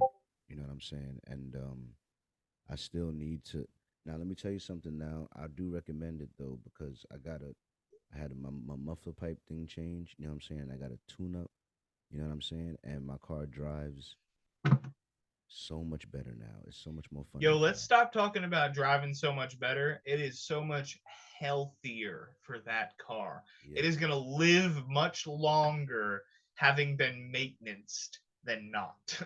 yeah. Like the muffler used to, like, it apparently had a crack in it. The straight pipe had a crack, so it was losing power because it couldn't fully exhaust everything. But now, As a car guy, let me just explain this to you. Every single piece of that car is connected to itself. So if you think for one moment that a damaged part doesn't affect the parts that are connected to it, you're fucking retarded. So, and I mean, not every single time is that going to be true, but almost every time the damaged part is going to affect one or more parts around it that are connected to it. Yeah. Especially if it relates to the motor, the exhaust. I mean, even bolts, a rusted bolt, like things that are brittle. It adds it all adds up. It all adds, especially over time. When you're holding a car for 100,000 miles, you want to make sure that car lasts. Spark plugs changed, the throttle body cleaned out. You know what I'm saying? Yo, can we talk about where you've come from though? How about Martin? Why don't we talk a little bit? Why don't we talk about that coming to where you are now? Honestly, still the fastest car I ever had was the one I flipped, the V6 Toyota Camry. The Camry. That was still the best car I ever had, for real, for real. You know what I'm saying? I only had it for a month though. You know what I'm saying? But that car could get up and go. That car had like overdrive or whatever. And listen, that car could get up and go and get out of its own way. But this car drove like shit from the moment I bought it until today. Now I still want to get a new car, but like I'm way less like pressed because I now like how my car drives. I could trust it now. Like when I want to, like before merging into traffic, when you got to put your foot on the gas and you still don't quite go as fast as you want, even when you try to jam it, it's just not do it. Like you don't have now. I don't give a fuck. The margin, it could be good. I know I'm gonna get up to speed. I know I'm gonna get it. I know I'm gonna be good. I know I'm gonna be good when I'm merging that. Now I can go. I can move with way more confidence on the road. You know what I mean? And that's fucking so great. I love it. You know, before I had to wait for it to be clear because I know my shit not gonna pick up how I want it to pick up, even if I'm jamming on. It's not. But now my shit going. My shit will go up. Just get up to speed. My shit will go. You know what I'm saying? You know, so that way the guy behind me don't gotta slam on his brakes and shit. You know what I mean? It should be annoying. You know what I mean? Yeah, bro. But yeah, I've been steady working, man. I work all the time. You know what I'm saying? I don't know, Mr. Story. This is just getting his ass beat. You know what I'm saying? But yeah, my last Freestyle Friday went pretty good. You know what I'm saying? I was getting really emotional on there. I tuned in. I was in there. Yeah, I appreciate you. You know what I mean? But yeah. I missed out the emotional part though. Yo, I'm not gonna lie. When I tuned in, I was fucking hammered. Like I just got home from the bar and I had way too many drinks and I tuned in. I was like, my boy Carl live right now. I was in my Discord talking to my friend Jordan and I was like, Carl's live, bro. Like I was fucking yelling and screaming. Oh man, I was fucked up. But I was there. Funny.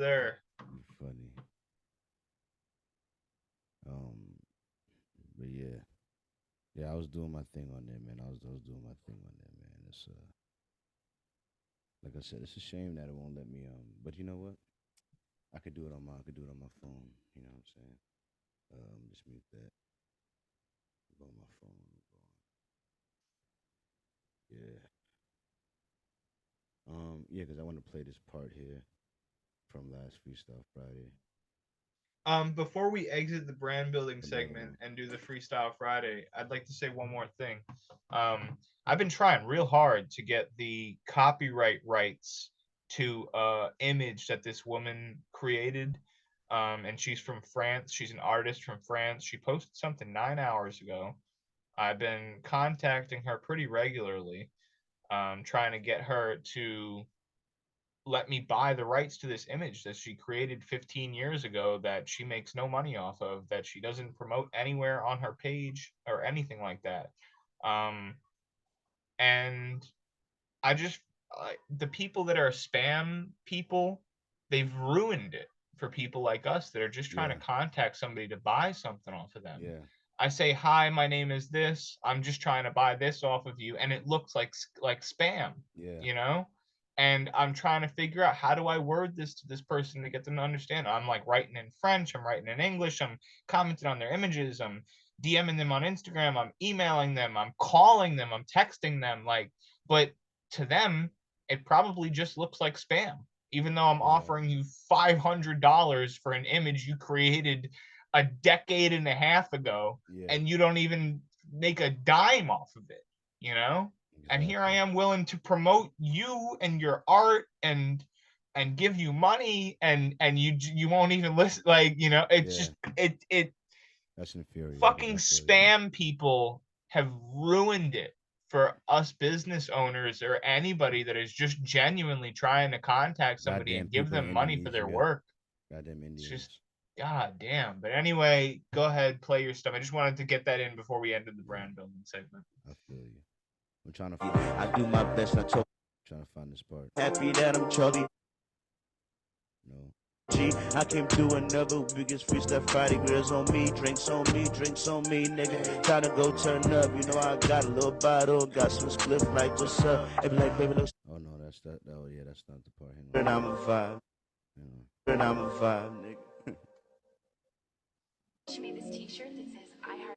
No, that's not the part I'm trying to play. Gotta wait to go for a nigga not safe for the rest. Oh yeah. I got that violent shit, but I gotta control. That's not it. I gotta control. She made this T-shirt that says "I heart Aaron." Can't trick me out my fame. Can't trick me out the shit I'm gonna do it for the free nigga. Not say this for the free, please. I gotta control.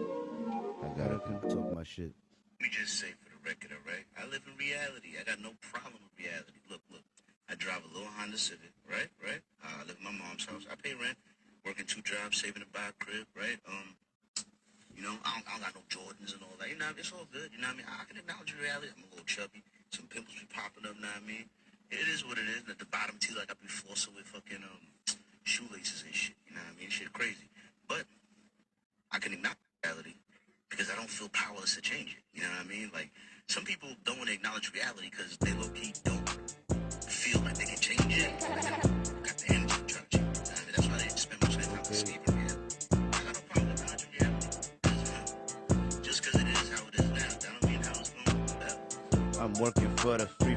I'm doing the best that I can. I hope that God see me. I know I gotta keep on stepping, man. It's Charlie GTV. And I swear to God, they don't know I'm working for the free. I'm working for the freedom. Get this shit I really do need. When I get that, I'll start my business and I'll be so free. I'm working for the free. My niggas, man, I know they need me. I put that on my brother, man. I put that shit on Nene. I ain't forget my niggas, you know, man. I know they need me. That's why I'm working. Gotta free myself for the free. Every day I come in, nigga, know I'm working for the future. Work for the freedom, get the shit I know I really need me. You niggas cannot fuck with me, my nigga Charlie G. I show these niggas right now what the heart in me is really golden shit is sound, man, I mean that. I stand on everything I say, hope you know. You know I mean that. Working for shit, I'm working for the free. Gotta go and get it, and I know the Lord see me. I'ma make it happen, nigga. Working for the reason they can fuck with me, the reason they can fuck with me. Working for the free. I'm working for the freedom. Gotta buy the shit I do need. I hope you see him, and I'm doing this shit every week. You know I do it, this shit right here. Working for the free. When this for me, I didn't make money yet. I work for free. I gotta do it for my brand. You know me, I'm Charlie G. Gotta show them who I am. I'm working for the free. It's Freestyle Friday number what, man? I know you see me. I'm like, oh what? I'm just turned up. I'm working for the free. I'm working for the freedom, free my people. I know need me. I know them need me. So I told I'm working for the free. Why am I grinding, little nigga? I'm working for the free. I know I'm trying. Don't remind me, nigga. I gotta do better. You know I'm trying, nigga. Fuck around. I bought a new sweater. You know if she looking too bad, I know I gotta get her. I know I gotta stay focused, my nigga. But life is short, my nigga. Yo, we know you need me. I gotta stay focused, gotta stay hard, man. I work for the free. I swear to God, I need that freedom. That's that shit I do need. So when I grind hard, I work for the free. Yeah, for the free. When I'm free off clock, I'm really free. I do my best, I always turn up, nigga. I know you see me. Every week I do this shit, I do it for the free. Why am I working for the freedom? Working for the free. I'm working free, nigga. Yeah, I killed that shit, man. Anyway, yeah. Yo, so I want to ask you something. as an independent artist. Yeah. What do you think about people like Montana of 300? Like somebody that refuses to sign to a label, and even though he's successful, he probably could have been more successful if he signed to a label. And I seen that your hashtags there had unsigned artist. So are you looking to get signed, or is that something that you're not really interested in? If the terms were to my liking, I would become a signed artist. Welcome. My bad. I'm sorry, it's too much in the background. I'm turning it off. But yeah, if the terms were to my liking, I would become a signed artist. And to my liking would be I want a short-term everything. Short-term everything. I don't want to be signed for more than 2 albums. I want the rights to those albums to be returned to me, and like I'll let you have it for 20 years if you want. You know what I mean? After that, I want the rights to my first 2 albums. And yeah, I want my show money. I know you're gonna want a piece of the album. You know, like I said, the deal has to be to my liking. You know what I mean? As long as it's insured in the contract that my masters return to me at some point, and it's only for 2 albums, so I get the right to renegotiate. You know what I mean? Because listen, you're not gonna sign me for 5 albums and then I do great my first 2, then I'm trapped under the same. You're like, no, because I know who I am. I know I'm gonna outperform this contract. So why don't you, you know? So yeah. If the contract is to my liking, I'd become signed. But I'm not gonna sign my life away. I'm not gonna sign away all my rights to my name and all my rights to everything and everything. Like, no. Nah, man, you can help me make these 2 albums and help me promote these 2 albums. We can make bread off these 2 albums. You know what I'm saying? And I put my all into it. That's what. So what if they offer you that that crazy $10 million contract? I don't know what come with all of that. I don't know. They give you $10 million up front, but they own like 50% of Charlie GTV for the rest of forever.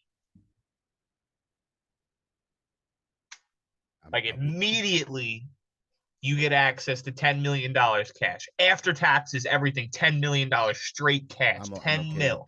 I'm okay with that, and I'm gonna tell you why I'm okay with that. It's because of one of the first topics. What if there's like some written rule that like no matter what you create for the rest of your life, they own 50% of it? I don't know if I like that, but I might still go for it because, look, watch this video. See, I like that. The question I just asked led into the next topic without me even knowing it. I like that. Yeah. Steve Jobs owned 1% of Apple. I mean, now 1% of a $3 trillion company, right? But if you look at his percentage, you're like 1%. Ha. So, you know, we've been trained to look at the percentage of something you own, right? We have to get it. It ain't what you own. You can own 100% of nothing. It's whatever the strategy calls for. Like Ace, LVMH was a brilliant strategic partner for me. We were lucky to find the Cartiers who've been in the business since the 1800s. Like there's no one that looks like us in Champagne. We've done something really amazing and got the attention of one of the most prestigious brands, right? And it was like a beautiful marriage. Like I owned 100%. Now I could have said, I want to own 100% of this thing, or I can own 50% of it and take this and push it even further, right? That was right for that specific situation. Again, I own 50% of it, so it's still an asset that I can pass down to my kids. Steve Jobs owned 1%. So, yeah. Fucking absolutely incredible that we just spoke about that. I had seen that topic before the podcast started, but I tell you right now, it had no inspiration into me asking that question. And it's just crazy to me that we bled into that topic off of that conversation. But you know, I agree. You know, if somebody came and offered me $10 million for 50% of me for the rest of me, I might just agree, because at the end of the day, $10 million, I could do a lot with that $10 million. You know, especially if like the most difficult part would be the beginning, because I would want to do my best to hold out the lifestyle that I currently live for as long as possible. Because once you buy a fucking nice house and this and that, you could say, "Oh, I'm only gonna visit it on the weekends or whatever." You But give me $10 million. eventually, you're gonna wind up there every day. You give me $10 million, I'm going to have hundreds of millions of dollars a couple of years later. I'm gonna promise you. Right, which will then be half of hundreds of millions of dollars. But guess what? Guess what? That's hundreds of millions of dollars, motherfucker. You know? Yeah. Just don't be don't be intruding upon my personal life. And as long as we can keep that in the contract somewhere, I'm all cool. But to me, 50% is a lot still. 50%. Yeah, it's still a lot, but even Because that, if somebody came to you in the position you're in right now and offered 10 mil for 50%, I think both of us would say yes. And anybody that was in a very small business situation would be stupid to not say yes. You know, I mean, what do you think that whole show Shark Tank is about? You know? Somebody calling me. Hello? Oh shit, businessman over here, Mr. Popular. He's got a phone call in the middle of the podcast. Hello? It's What? important. It's his job. Probably his job. I can only imagine. Oh, would you look at that? Oh, I'm in the middle of a serious intervention. See what's up, everything all right?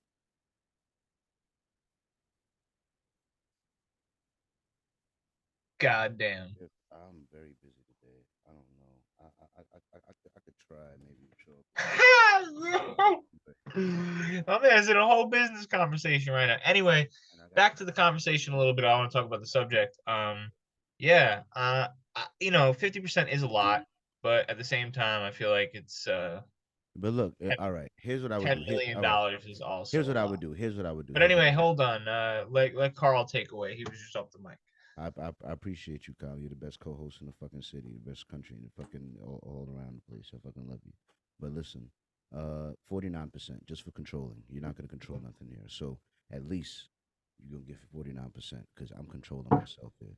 If I give you 50%, I like that.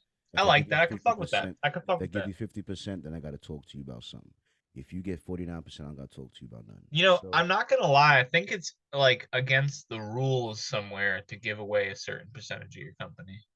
yeah. I have to have controlling ownership. Yeah, I'm gonna Jamie that of real my quick. brand. I must have controlling ownership of my brand. So no, when I think about it, 49% is the maximum amount of Charlie G that I'm gonna sell off to anybody. You know what I mean? Because yeah, at the end of the day, it's me. You understand? Yeah, I had to make sure. That's what I mean. The contract got to be to my liking, but I would sign it if it's to my liking. You know what I'm saying? Can't sign it and muscle me out of my life, my own life, make me a slave or some shit. I got to be able to control this thing. You know what I mean? I got to be able to control this thing. You know what I'm saying? Provide value to your customers. Oh yeah. All right. So the next story up. You listening? You here? Yeah. All right. Listen to this one here. This one here. This next one here. It says there's no limit on the amount of stock that you can sell. So I guess you can not own any of your company if you really wanted to. Yeah, I suppose. But yeah, what you call it? Now has a lot to do with how I want to make my YouTube content. You know what I mean? This has a lot to do with how I sometimes try to do my podcast for the brand building segment. This has a lot to do with why I try to be transparent about my flaws or like my struggles and the solutions I come up with to them. You know what I mean? Because it's because of some of the sentiments that is in this clip here. You know what I mean? The mindset behind it. You know what I mean? So let's listen to this clip here. The problem is that also a lot of people who are afraid to write these books, they care too much about their story. So they like, yo, I got a story. I want to tell my story. Nobody cares about your story, fam. Nobody cares about your story. What they care about, right? What they care about is what your story could do for them. So yes. Memoir that I wrote called From the Block to the Bank. It's my memoir, but I didn't say that. I could have called it the Ash Cash story, but who would care about the Ash Cash story? But I said, yo, From the Block to the Bank, how to maximize your full potential, right? How to maximize your full potential despite your environment. So now somebody who's from the environment, right? I put my kindergarten picture on there. Every hood in America has that same kindergarten picture. So now I'm talking to you, right? And so a lot of people care about their stories. So like, so they don't want to write the book because they ask themselves, who would care about my story, but it's not about who would care about your story. What solution, like what can somebody learn from your story, and make sure you put that front and center. If you do that, it don't matter if nobody knows you or not. They're gonna rock with you anyway because you helping them out. The problem is that also It's providing value to your listeners. You understand? So You know, I really fuck with that. You know, but at the same time, I'm totally gonna write a separate book, just for my story, just for me. You know, but yeah, it's not just. But what he's saying is how he framed his story. It's still no, his but story. he's not spitting anything but truth. Like the moral of what he's saying there is, to me at least, is that a book like that is going to do way more successful than a book that's just about you and your life and your autobiography and whatever, right? Now, if you wrote a book that is about you becoming successful and you giving the availability of that successfulness to the reader, Yeah. that book is going to do much better than any book that tells a story, because Exactly. that book is who wouldn't want to make money? Who doesn't want to make money? You know, let's be fucking real. This is a way. Doesn't have to be, but this is a path that was taken that worked. All right. A nigga bust his ass. All right. Look, here it is right here. All right. That is one of the reasons why I'm doing this podcast and I'm keeping these stories up. You know, I'm keeping it all up, whether they do good or bad or not, or whatever happens. Because, you know, like I said, when you're up to podcast number 92, you know what I mean? Like, it shows consistency. You know what I mean? How many podcasts did you watch before you made your own podcast? You don't even fucking know, right? Tons of Joe Rogan. Between Joe Right. Rogan, Brilliant Idiots, and I did watch a lot of Neil deGrasse Tyson shit. It was called Star something. And tell me now, all of that shit led to you creating the format for your own podcast. I was Why? dying to be in these conversations. I was dying to be in these Why? Because you saw how other people did it, and that gave you the structure to create it your own way. Same way that I went off and created my own podcast. You think I would have fucking created a podcast if I wasn't on the 90 fucking episodes of this one? Yeah. Let's be real, right? So I just want to explain something real quick. The whole road trip thing that I'm going through and like camping on the road and like whatnot, I've had to watch hundreds of hours worth of other people's content that do the same thing to figure out what exactly I need to do that and live comfortably while I'm doing it, right? Really, the whole point is I wanted to educate myself on the topic, right? So I had to watch other people's stories, even though I didn't give a fuck about it, to learn from their stories and take pieces of their shit, little pieces of each person's little thing, this, that, the other. And then even some people had the same thing but I had to compare it to this guy's shit, to that guy's shit, and then figure out which one worked best for me, right? So that goes for anything. Music, business, fucking movie making. Why do you think people do things that other people did in the past? They try to make it better because it succeeded. And now they want to make it succeed more for themselves, you know? So it's just like I saw these people, I saw these YouTubers, right? I saw these people on podcasts, and I looked at myself, and I know me, I know my mind, I know my curiosity, I know my ability to speak purely, my ability to articulate my thoughts, my feelings, how I view things, and I know that they are not articulating themselves at a level that is higher than I have the ability to do. They're not better than me. Don't feel like I'd be overwhelmed in any of the conversations that I've heard, regardless of what is happening on the Joe Rogan. I consider to sit there and talk with any of these guys. You know what I'm saying? So I feel like if I'm not intimidated by any of this, I'm just want to be a part of the conversation. I'm curious. Right. You know what? That's another thing. Like, I feel like people watch podcasts like that and they're just like, man, I couldn't even imagine being in that room right now. And then people like me and you are like, I wish I was in that room right fucking now. Oh my God, for real. You know what I mean? Yeah, because it's just like, because and so because of it, I'm like, man, like the same way I could do the freestyling off of the top, me thinking of words that rhyme when a beat off of the top, and it's much easier to just have a conversation, just express myself in a regular conversation than having to do it through rhymes and shit and metaphors and different things. You know what I'm saying? So if I'm just talking to you, I could talk my ass off, bro. I could expound upon many subjects. You know what I'm saying? And I'm curious about many subjects. So I knew to some degree that this podcasting shit. You know what I'm saying?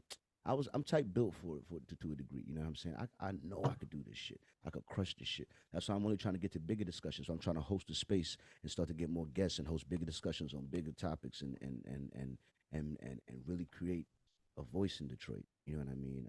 And a spot for them, put a spotlight on it. You know what I'm saying? What I'm gonna do for Detroit. Yo, as a kid from Brooklyn, I hope you fucking Detroit motherfuckers really respect this kid Carl right here, because he stands up for a city he did not come from, and coming from a city that, no cap and no disrespect, is 10 times, if not more, the city that Detroit it really has ever But been. at the end of the day, I guess the Motor City, blah blah blah. But Brooklyn, New York, bro. yeah, Let's get Brooklyn is real. Brooklyn. You know what I'm saying? But the thing is, I don't feel OD like my city needs me. This city needs me. You know That's what what I'm saying. This Like, the city fact that you're doing that, it earns my respect, at least, and I hope that it earns the respect of other people, because it deserves it. I'm gonna help the city, like I said, in two ways. One, with the good and home maintenance, with literally physically beautifying Detroit through business and my efforts, and literally taking on projects to do painting and different landscaping things and mowing lawns, and I will literally make Detroit look better through that business, and I'll also make Detroit look better through my production business, through my vlogging or my podcast, and bringing different Detroit voices in, you know what I mean, and putting light on the culture and the mindsets and different perspectives here, you know what I mean, as well as some of the photography I might get into with some of the areas, you know what I'm saying. We're shooting music videos and different stuff here, you know what I'm saying. I'm gonna paint a different lens for Detroit to be seen through, you know what I'm saying. That I think it'll benefit from overall, because its national reputation on a national landscape is still pretty poor, to be honest. Most people just think of Flint still, or corrupt lawyers, or bankrupt city or some shit. But the fact is, Detroit was America's first great city. The first road. Not gonna lie, bro. Like, in America was built in Detroit. through like my research in hiking and whatnot, and traveling the country, northern Michigan is very beautiful. Yes, we have. As a matter of fact, as a matter of fact, I can't remember what they call it, but northern Michigan, they have a nickname for it, and they don't even like. Yeah, they don't even like to be referred to as Michigan. They just like to be referred to as. Talk about Mackinac Island. You talk about them, the people that. Yeah, bro, up there, way up north, bro. Don't even allow vehicles. That's here in Michigan. That place that don't even allow vehicles on their shit. That you walking bike on the whole like. Yep. Yeah, I seen it, bro. There's crazy cool stuff way up in northern Michigan and Wisconsin. If water's gonna become a problem in the future, Michigan's the best place to live, because we got the Great Lakes, baby. Who got more fresh water? Yes, sir. Fucking, that's I'm pretty sure y'all also have one of them nuclear warheads. So if they're gonna fucking kill people, y'all probably gonna be the first people they kill. So I'm staying away from Detroit. We have the manufacturing. They say 200,000 people work in manufacturing along this road called Mound here in Michigan. Yeah, see, that's a reason for them to blow y'all the fuck up. I know. Because I know Michigan is the manufacturing king. I know that if America goes to war, it's Michigan that's going to help us win this war. I'm going to go from building doors to building something else, motherfucker. And so is every other factory in Michigan. And there's tons of. Well, you better hope that the anti-air is top quality, because you're going to be the first motherfuckers they trying to drop nukes on. I'm telling you. And we're in the middle of the country. So not only can we build shit, we could also ship it to anywhere necessary. We're perfectly located. Hold on. I gotta Jamie this shit real quick. Does Michigan hold nuclear warheads? We're perfectly located for shipping all throughout the country. You know what I'm saying? And we have all the highways. Like I said, the first roads in America were laid in Michigan. The very first roads in America were made in Michigan. You know yeah, because it was the Motor City. I'm telling you. Yo, I'm fucking crying. Yo, how does Michigan rank in importance for a nuclear attack? Detroit is the primary nuclear target in America. All right, I'm just going to let you know right now, I'm not moving to Michigan. I told you the manufacturing. I told you. It's because of the manufacturing. I had to Google that because I had a feeling when you said the factories. It's you know what it is? It's not just the fact it's the water and the factories Yeah, in we one. got the water, we got the factories. We're in the middle of And the the country. reason why the factories exist is because Detroit was the Motor City. And there were more the thing is all the fucking places that all the people you're talking about working were at one time automotive manufacturers. There's Chrysler And they plants still here. and they today. just bought People- out, like, those buildings were bought out by other companies eventually because, you know, obviously tons of automotive manufacturers failed and, you know, companies didn't do as well as others like Chrysler and Dodge. They said Michigan's Detroit's the number one. I swear to I'm God. telling you, though. I'm telling you, want to cripple America? Fuck up Michigan. Fuck up Michigan. I'm telling you, bro. We got all the. But I'm real not shit. saying that New York isn't far behind because, right? isn't. Hear me out.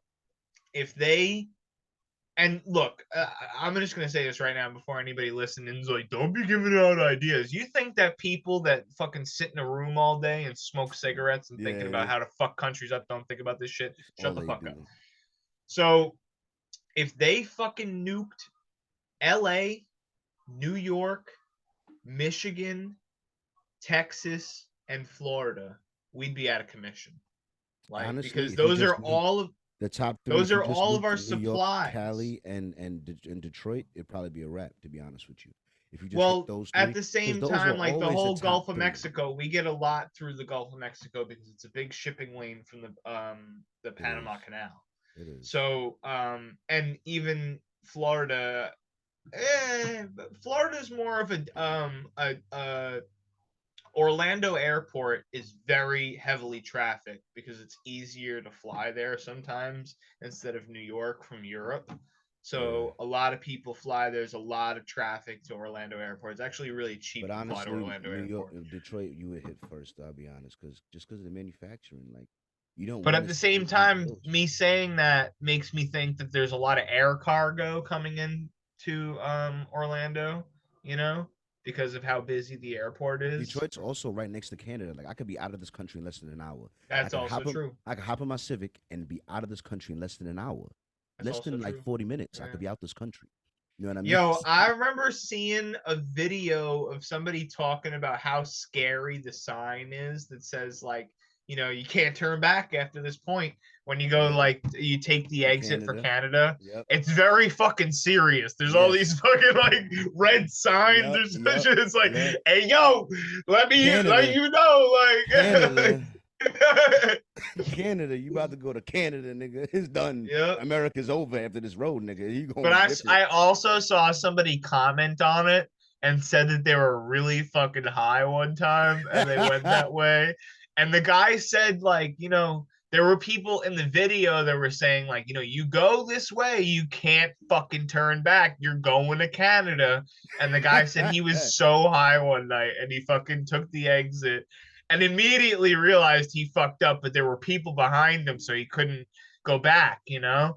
So he just fucking kept driving, and then he pulled up to the thing, and he was like, listen, man, I really did not mean to go this way. I'm just trying to go home. I had fucking late night at work or whatever. And the guy, he said he just turned him around and sent him home, and it was no problem, you know?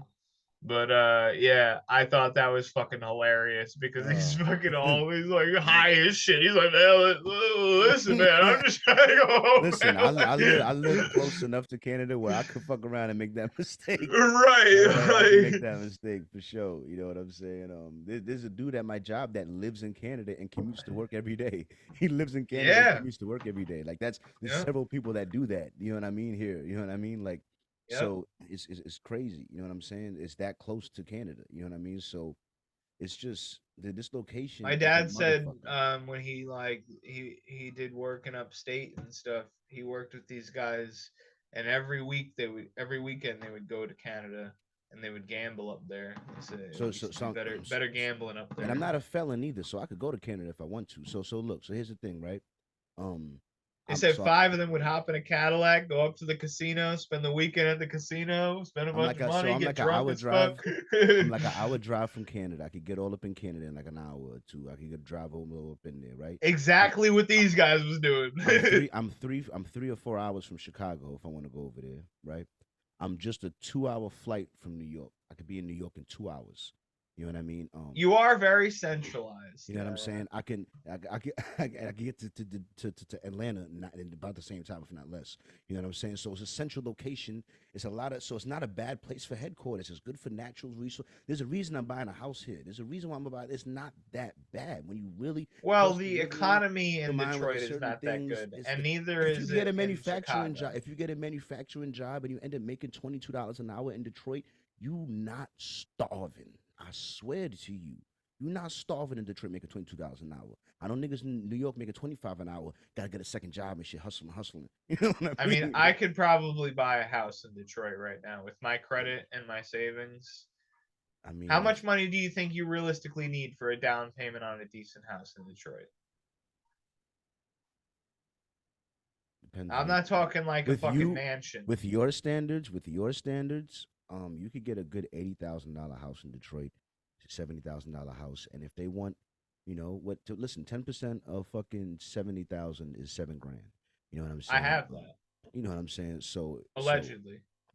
But what they also might want to consider is multiple years of continuous employment. That might be right. That's one of the reasons why I haven't quit my other job here. You know what I'm saying? So right. But yeah. But other than that, it's not that. But although Detroit also, although it be shitty, does have a house you can maybe buy for 10 grand, that you can maybe get, and it'll be yours. And hey, you have until you just got to drive 45 minutes to the grocery store because there ain't no fucking stores in that town. No. There's stores around. It's just abandoned houses, and might have to have a gun on you and shit. This store is it's just 10 bands. Listen, man, I have no problem shooting a motherfucker that's trying to kill me because they rob me. It's 10 bands because they stripped out the copper and the heating thing. But if we lived in there for 2 years and worked at Walmart, you know what I'm saying, only had to pay the property taxes because the property tax is only gonna be like $2 grand a year, right? So $2 grand a year, and you never get kicked out, and then you just gotta figure out a way to pay for the electrician to happen, pay for the heat to happen. And in about 5 years, you'll have a house. How about this, right? How about you find a place, right? And we split the down payment, right? And then you live there. But I occasionally come by, Nah. We could do that. And then you sell that house, right? And you sell that house before you even finish the mortgage payments, because you can do that. Yeah. You sell that house and then buy your own house, and you just give me double my money that I put down. Which, let's just say I put down 5,000, you give me 10,000, and you walk away with fucking 60,000 or whatever, and then you got your whole new mortgage, your own house, and everything. Blah, blah, blah, blah. Nah, man, I'm about to get my own house. I can't get tied up in a. Oh, you're already about shit. No, I'm not. I'm like a year away. I'm like a year away. Oh, all right. You know what I've been thinking about? I'm just saying, that's something we could do right the fuck now. You know what I'm saying? Right. Two grown men with good credit and money. We can make shit happen. We can make shit happen. For sure. We could. If you, it's not impossible. You got the capital is the reason why it's going to take me. And the fact that I'm patient and willing to sit on an investment that I know will give me the return, but I won't have that money for X amount of time. I'm fine with that, But I know at the end of the day that I could, road trip and come by and stay there for, a week, 2-3 weeks, and then come back home or go back on the road and whatnot, and know that eventually that is going to be a return investment for me.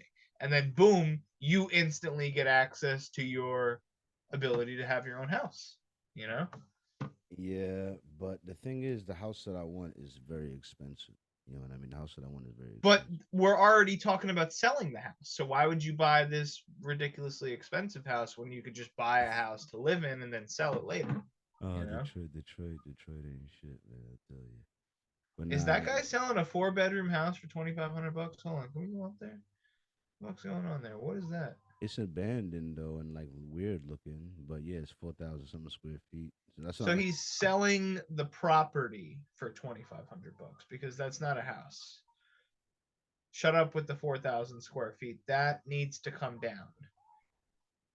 need to come in there with a wrecking ball and drop that shit.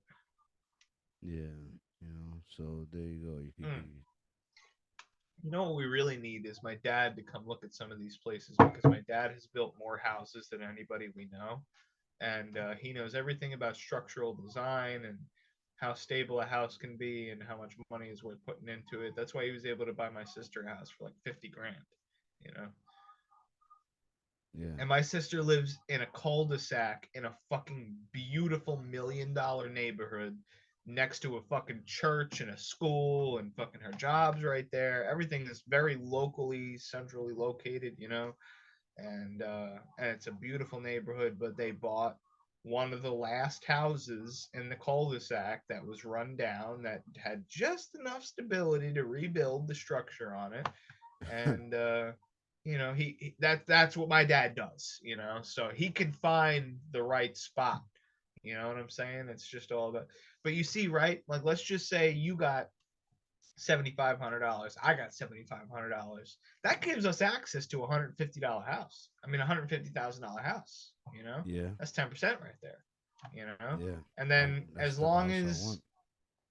as long as you can provide mortgage payments, and let's just say you need a couple $100 here and there, I could provide you with that. And knowing at the end of the day that I'm going to still receive return for my investment, and once in a while I can stop by, boom, you get what you want, I get what I want, problem solved. But you can always stop by my crib regardless, man. Well, yeah, but at the same time, I get to help you, and Yeah, at the end of the day, I get to help myself with a return investment, which I'm willing to wait for because I'm patient. So it's all there, Yeah. It's just men need to coordinate. That house is awful, man. That house got hit with a fucking Why they would post that, I don't know. Man, some of these houses is rough, bro. Some of these houses is rough. Yo, I'm gonna just say right now, it only costs a couple $100 to rent a bulldozer. Oh my god. Yeah, but then it costs fucking $150,000 to build a house. It depends. I mean, it a lot of these places, I'm not gonna lie, don't. I mean, all right, I'm not gonna say a lot of these places, but some of these places are definitely not rebuildable. Like, you can't work with that. Like. Oh, with that, I feel like. You gave me 2 pictures. I can't trust you. Can't trust you. Yeah, because you know what? They're not trying to show you what's going on around it. No, you can't show me the inside of your house, then you're not selling it. You're not really selling it. Yeah. I'm gonna go to page number 8. But no, there's good houses out here. Look, all I'm saying is that's obviously an option, something I've been looking into for a long time. I have a different set of property that I can already build on, but I just I'm not in the position where I want to be taking out all the loans and stuff to make that happen. I want to make sure that I get a steady flow of income that I can rely on. And damn, that bathroom looks awful. I mean, it's not the worst house in the world, but it's 50 grand, I guess. A bathroom renovation on average for a small bathroom costs $10,000. So just know that. Yeah. But hey, it's 1,400 square feet. You know what I'm saying? Got a little porch. You know what I'm saying? A little brick house. Look, man, I'm coming to Michigan, so why don't we spend like a week just looking at some houses? Yeah. How about you start checking off some of these places? Look at all these $50,000 spots. Look, I have a suit that's coming with me. All right. Oh my god. I will show up as a fucking very professional but angry white man in a suit that looks like he has more money than he has. God. And I promise you, I will be knocking prices off of these fucking numbers by the thousands. Easily. Look, I know how to fucking negotiate, all right? Don't play games with me. I will look at things and I will on the spot be Googling the prices on how much money it's going to cost me to fix this shit. I'll be FaceTiming my dad. Having him looking at the structural design of this shit and be like, hey, how much is it going to cost me? He'll be fucking spitting out numbers like you wouldn't believe. And then we'll be sitting there knocking that shit off the price. You know what I'm saying? This is not the worst house in the world for 50 grand. You know what I'm saying? But the houses I want are $116,000, $120,000. Though that's the houses I want, which is why I need like 20 Which is grand. That's why I was gonna so keep so in order for you to be able to afford that and continue to invest money into your business, you might need an investor, aka me. it'll take Hey a while. man, look, It'll we're take on a the while. podcast talking about business negotiations. People should really fucking appreciate this shit. This Listen, isn't man. something that people be offering for free. This is a lot of that Oh backdoor shit. nonsense, you know, people be Alright, I gotta. talking about when I they're gotta. drinking a All right. beer. So last story up before we go. Last one up, right? Because when I'm about to leave, where I'm in a rush to go right now, because I'm supposed to go get stabbed by this chick with a crazy baby daddy. You know what I'm saying? So God, if I don't make it to the next podcast, you know what I'm saying, it's because I went to go fuck with this chick with a crazy. Is that her right there? God No, damn. no. Oh, okay. Shit. But yeah. I'm about to go. So yeah, man. My advice for dealing with crazy baby daddies is like, first of all, make sure they don't live there, and then they don't live there. That's a good step. And then number two, make sure they ain't trying to come by that day. They ain't trying to come by that day. That's a good step.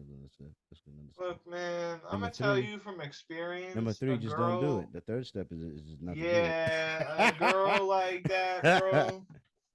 Look, man, I've been there, done that. It's not something you want to deal with. And I knew from the beginning that I was stepping on some toes, but I was like, man, fuck out of here. I'm getting what I want out of this situation, you know? But it at the end of the day, it wasn't worth it. It really wasn't worth it. And I mean, man, look, I don't regret anything in my life, but I'm gonna tell you right now, don't be going and fucking other girls, other people's baby daddy, unless you have already been in a relationship with that person for a long time. You build in something, and you can figure things out and do the right thing, and be adults and be mature about things, and that's fine. Really, I'm in all honesty, that's 100% fine. But as for people trying to enter the world of a girl with a baby daddy, be very, very, very, very, very vigilant. And I can't say that with enough emphasis without being a dirtbag. Just keep your eyes open, you know. And one thing that I can say is try your best to, you know, become close with people that are close with that person, because that's where you're gonna find the honesty. I'm gonna be real with you, because the situation with me, the person that told me when shit was going wrong was that person's mother. All right. Yeah, for real. I'm gonna be real with you. And you know, I did wind up going and asking other people's friends and whatever, or her friends or whatever, and then they, you know, ultimately told me what was going on. But at the end of the day, if I had not made the connections that I had made with that person's friends and family, I would not have known that shit was going on in my relationship. Yeah. So, you know, if that person's not letting you around people that are close to them, that's a red flag. And like a major red flag, like a you should walk away red flag. And or figure it out immediately. And if you can't figure that out, then you should walk away. Yeah, you should walk away. Pull the So ripcord. right. And please, guys, I'm telling you, this is coming from somebody that spent at least $50,000 and a couple years of my life learning a very, very hard lesson from a very, very, very, very beautiful girl that just fucking wrapped around me, man. There's nothing else I could say about it. Just please be careful out there, guys. And if things don't look right, it's probably not right. It's probably not right. ask questions when you need to ask questions. Just be respectful about it, you know? There really is ways to approach situations that you feel uneasy about in a respectful manner, and you can ask those questions and not rustle feathers, you know? So just really take some time to think about it, ask your homies about it. And one thing I can say for sure is that never take another person's advice 100%, because you should always take advice and interpret it into your own way, whether it be 99.99% the person who told you the advice, but that 1.0000001% is you. That's how it should be. You should always put your own spin on whatever that person's advice is. So if somebody tells you, fucking fuck that girl, fuck the situation, fuck that better, but she nice, but this and that, so just never take that person's word for 100%. Make your own decision. Always make your own decision. But at the same time, if a girl got a baby daddy and shit seems weird, get the fuck out of there. On. Skirt. Skirt. You know what I'm saying? Listen, Colin, look, I appreciate you coming on, you know what I mean? And I wish you have a good, long, healthy life. You know what I mean? And if at some point later on in that long, healthy life, you decide to come through and listen to a past episode, what is something you would like to say to old Mr. Rainy Days? Oh man, I say this all the time, and I'm suffering right now from a little pain in my hand. I have gotten all of the things I need to camp and go on a road trip, and I went to the doctor, I went to the dentist, brought my dog to the vet, but now I'm worried because I feel like I'm having a little bit of arthritis. I know I have arthritis for years now, so I got all this stuff on my list. Get a, declined. I actually have gloves, arthritis gloves that you wear. They're compression gloves that like put pressure on your hands and keep them in place and help you if you have arthritis. And I want to get like elbow support, knee support, and ankle support. Just take care of yourself, because you don't. And I want them shoe insoles you were talking about too. Yeah. And I want to get new shoes. And I bought like hiking poles and shit. Because like, bro, fuck people that call you a pussy or whatever. Like, just take care of yourself. That's what's more important. So I just want to make sure that I'm all good, because I'm gonna be putting my body and myself under a lot of stress. And I say this every fucking podcast, your health is your wealth. Mr. Knox told me that my whole life. Rest in peace, Mr. Knox. But your health is your wealth. Take care of yourself. It's more important than anything. Because guess what? At the end of the day, you have no money, no family, no girlfriend, no job, this or that. But guess what? At the end of the day, you always have yourself. So take care of it. Take care of your body. Take care of yourself. If you're here, if you're alive, you're existing, you have that body. So take care of it. Take care of your meat vessel. You know what I'm saying? Yeah, for sure. And old Carl, listen, man. If you made it to that age, man, then you're a real guy. You know what I'm saying? Hopefully you own at least 5 to 8 properties. You know what I'm saying? And you pull in you invested in that investment account that we've been dreaming about, that generates enough dividends so you can make like $100 grand without doing shit. You know what I'm saying? And I hope shit works out for you with all your plans. You know what I'm saying? And with that, y'all, look, there's a lot of places your ears could be. I'm honored they chose to be with me. When in doubt, use calm honesty to express your vision. And most of all, thanks for listening.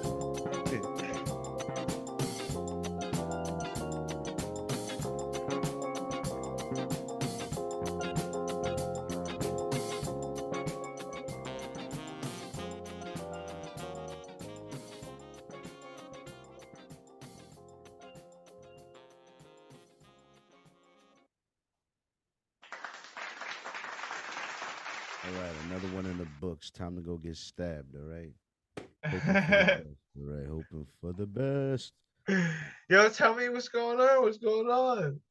What? Yeah, it was just shorty I just met on Tinder, bro. I met her on Tinder like 2 days ago, yesterday. Hitting me. That's a fucking bro. She gonna fuck the shit out of you. Nah. I'm going over there to get my hair braided. She said she gonna unbraid my hair, wash it for me, and rebraid it and shit. And I just got a couple joints. I'm gonna bring some fried chicken, you know what I'm saying? I'm gonna bring a whole bottle of Henny. I got a whole bottle from the last freestyle. Yes, sir. You know what you're doing. You know what you're doing. That's my guy right there. That's my guy right there. Look, I'm just coming, and I'm gonna pay for braiding my hair like 100 beans or something. Because I told her I paid like $225 for. She's like, "Ah, you getting robbed? Yeah, that's crazy." You know what I mean? So she'll let me see how. That's see how crazy. return You some. really did pay $225? That's including the tip. I tip $25. How does that work? Like, is that like a usual kind of price? But Did but you go that's to for, a hair salon or I you went to a hair regular salon. I girl? went to a hair salon. You know what I mean? And plus, when I went there, I had my hair braided already, so they had to take out my braids, shampoo it, and re-braid it. You know what I mean? So I ain't got to do shit. I just woke up. Were you satisfied for what you paid for? I was, but still, it was a little bit much. A little much, especially for a girl that ain't care about my DZ. Oh my God. God. So yeah, this I'm looking forward to it. But yeah. Now you paying for a girl that actually won't, she might want a little something. Yeah, man, we gonna see what's going on. We gonna see what's going on. I like you bringing over a bottle and some chicken and you paying her. See, that's some gentleman shit. And if she don't appreciate that, you better never show the fuck up ever again. Exactly. Come on now, how you gonna appreciate that, man? Yeah.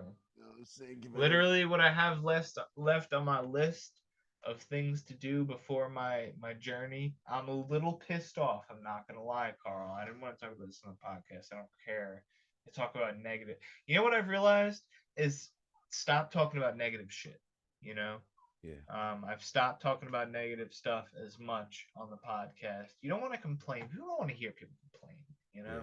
You know why? Because it bothers me when people complain. So that's why I realized, all right, stop complaining about shit. Yeah. But anyway, I want to complain to you because I have a little issue with something I ordered. Ordered my North Face backpack and oh, cheers. You got a little hot sauce. What is that? What is that? What is that? None other than the Mad Dog 350. No way. Yo, come on. You can't show that to me and not take a little. Nah. I can't do anyway, all right. But yeah, I ordered that backpack and I didn't notice when I got it, but I did put stuff in the backpack. I'm glad I did it beforehand because it could have gotten worse. I could have been out on the trail or something and this happened in like the middle of fucking Wisconsin, But the bottom of the bag ripped and it was on the seam. It was on the seam, and I'm not gonna lie, every other bag that I saw for sale was $75 or more. And honestly, there was only 2 bags for about $75, and the rest of them were 150 plus. Yeah. And I bought that bag for $45, and it is the North Face Recon bag. Yeah. So I got the bag I wanted, but it did have a weak seam that I didn't know about when I bought it, and I packed it full. But I'm happy to know that I had done that previously. And then I can get it fixed now because it's not a big rip. It's about like I'd say maybe 2.5 inches. Okay. And I'm very good friends with a really good somebody that can sew it closed professionally with a machine and everything. And I'm gonna tell him I really need it done right because I'm gonna be using it on the trail and stuff. So. But yeah, I can get it fixed for literally $5 or $10, which is cheaper than any other bag that I saw on eBay. And to have paid that and probably maybe experienced the same thing with those other bags, I'm not that pissed, for $45. It was good. It was a good deal. But I just wanted to express that I do have to deal with that now, and I'm glad that I have that now and not out in the middle of the backcountry. Yeah, fucking no with resources a broken out there. Yeah. Right. So I do have to have that done, and I have my ship it jeans. to a UPS drop off. Right, and I have my nudie jeans. I have a rip on those, and my the same tailor for my backpack has offered to do it, but nudie jeans offers for free lifetime repairs. So I kind of want to take the opportunity to do that because they will repair it with nudie jean stuff, and 2 will like, you know, repair it like they do normal nudie jeans. They won't give you back a defective product, you know. Yeah. So I feel like just giving it to them, but I don't have much time until my departure date. I have to do that soon. So Yeah. kind of stressed out about that. But other than that, I got to get my backpack and jeans fixed. I want to get compression support for as many things as possible because of my arthritis. So like Yeah. I have hand gloves already, but I want like a shoulder glove for a shoulder thing for my left shoulder. I want something for my elbow, and I want some for my right knee and my right ankle. So I got a couple things that I still want to buy for that, and I do just kind of want to go to the doctor for like arthritis advice and a general checkup. But other than that, I went to the dentist. I went to the doctor for blood work. I went to bring Sky to the doctor. I put my car on the mechanic. I got my license back. I got all my camping shit, bro. You wouldn't believe, bro. I have a fucking mobile refrigerator. I got a power bank. I got a fucking mobile stove. I got a mobile air fryer. I got a mobile fucking electric frying pan. I got air mattress fitted to the back seat of my Ford Taurus. I have a tent and a small bed stand so that I can sleep in the tent. I got fucking everything, bro. I have a mobile toilet so I can literally poop anywhere, bro. All I gotta do is dig a little hole in the ground. All right, Colin. Listen, bro. I'm gonna catch you later. You know what I mean? For 2 hours and 48 minutes with your pooping in the hole. All right, I got about enough. All right, I'm getting out of here. I'm getting the fuck I'm out of gonna here. share this one because honestly, I had so much fun on this podcast. This is a long podcast, but it was a good one. We didn't talk no bullshit in here. Yeah, I had a good time for the most part. Save the bullshit for the end. I didn't talk no bullshit on the pod, you know.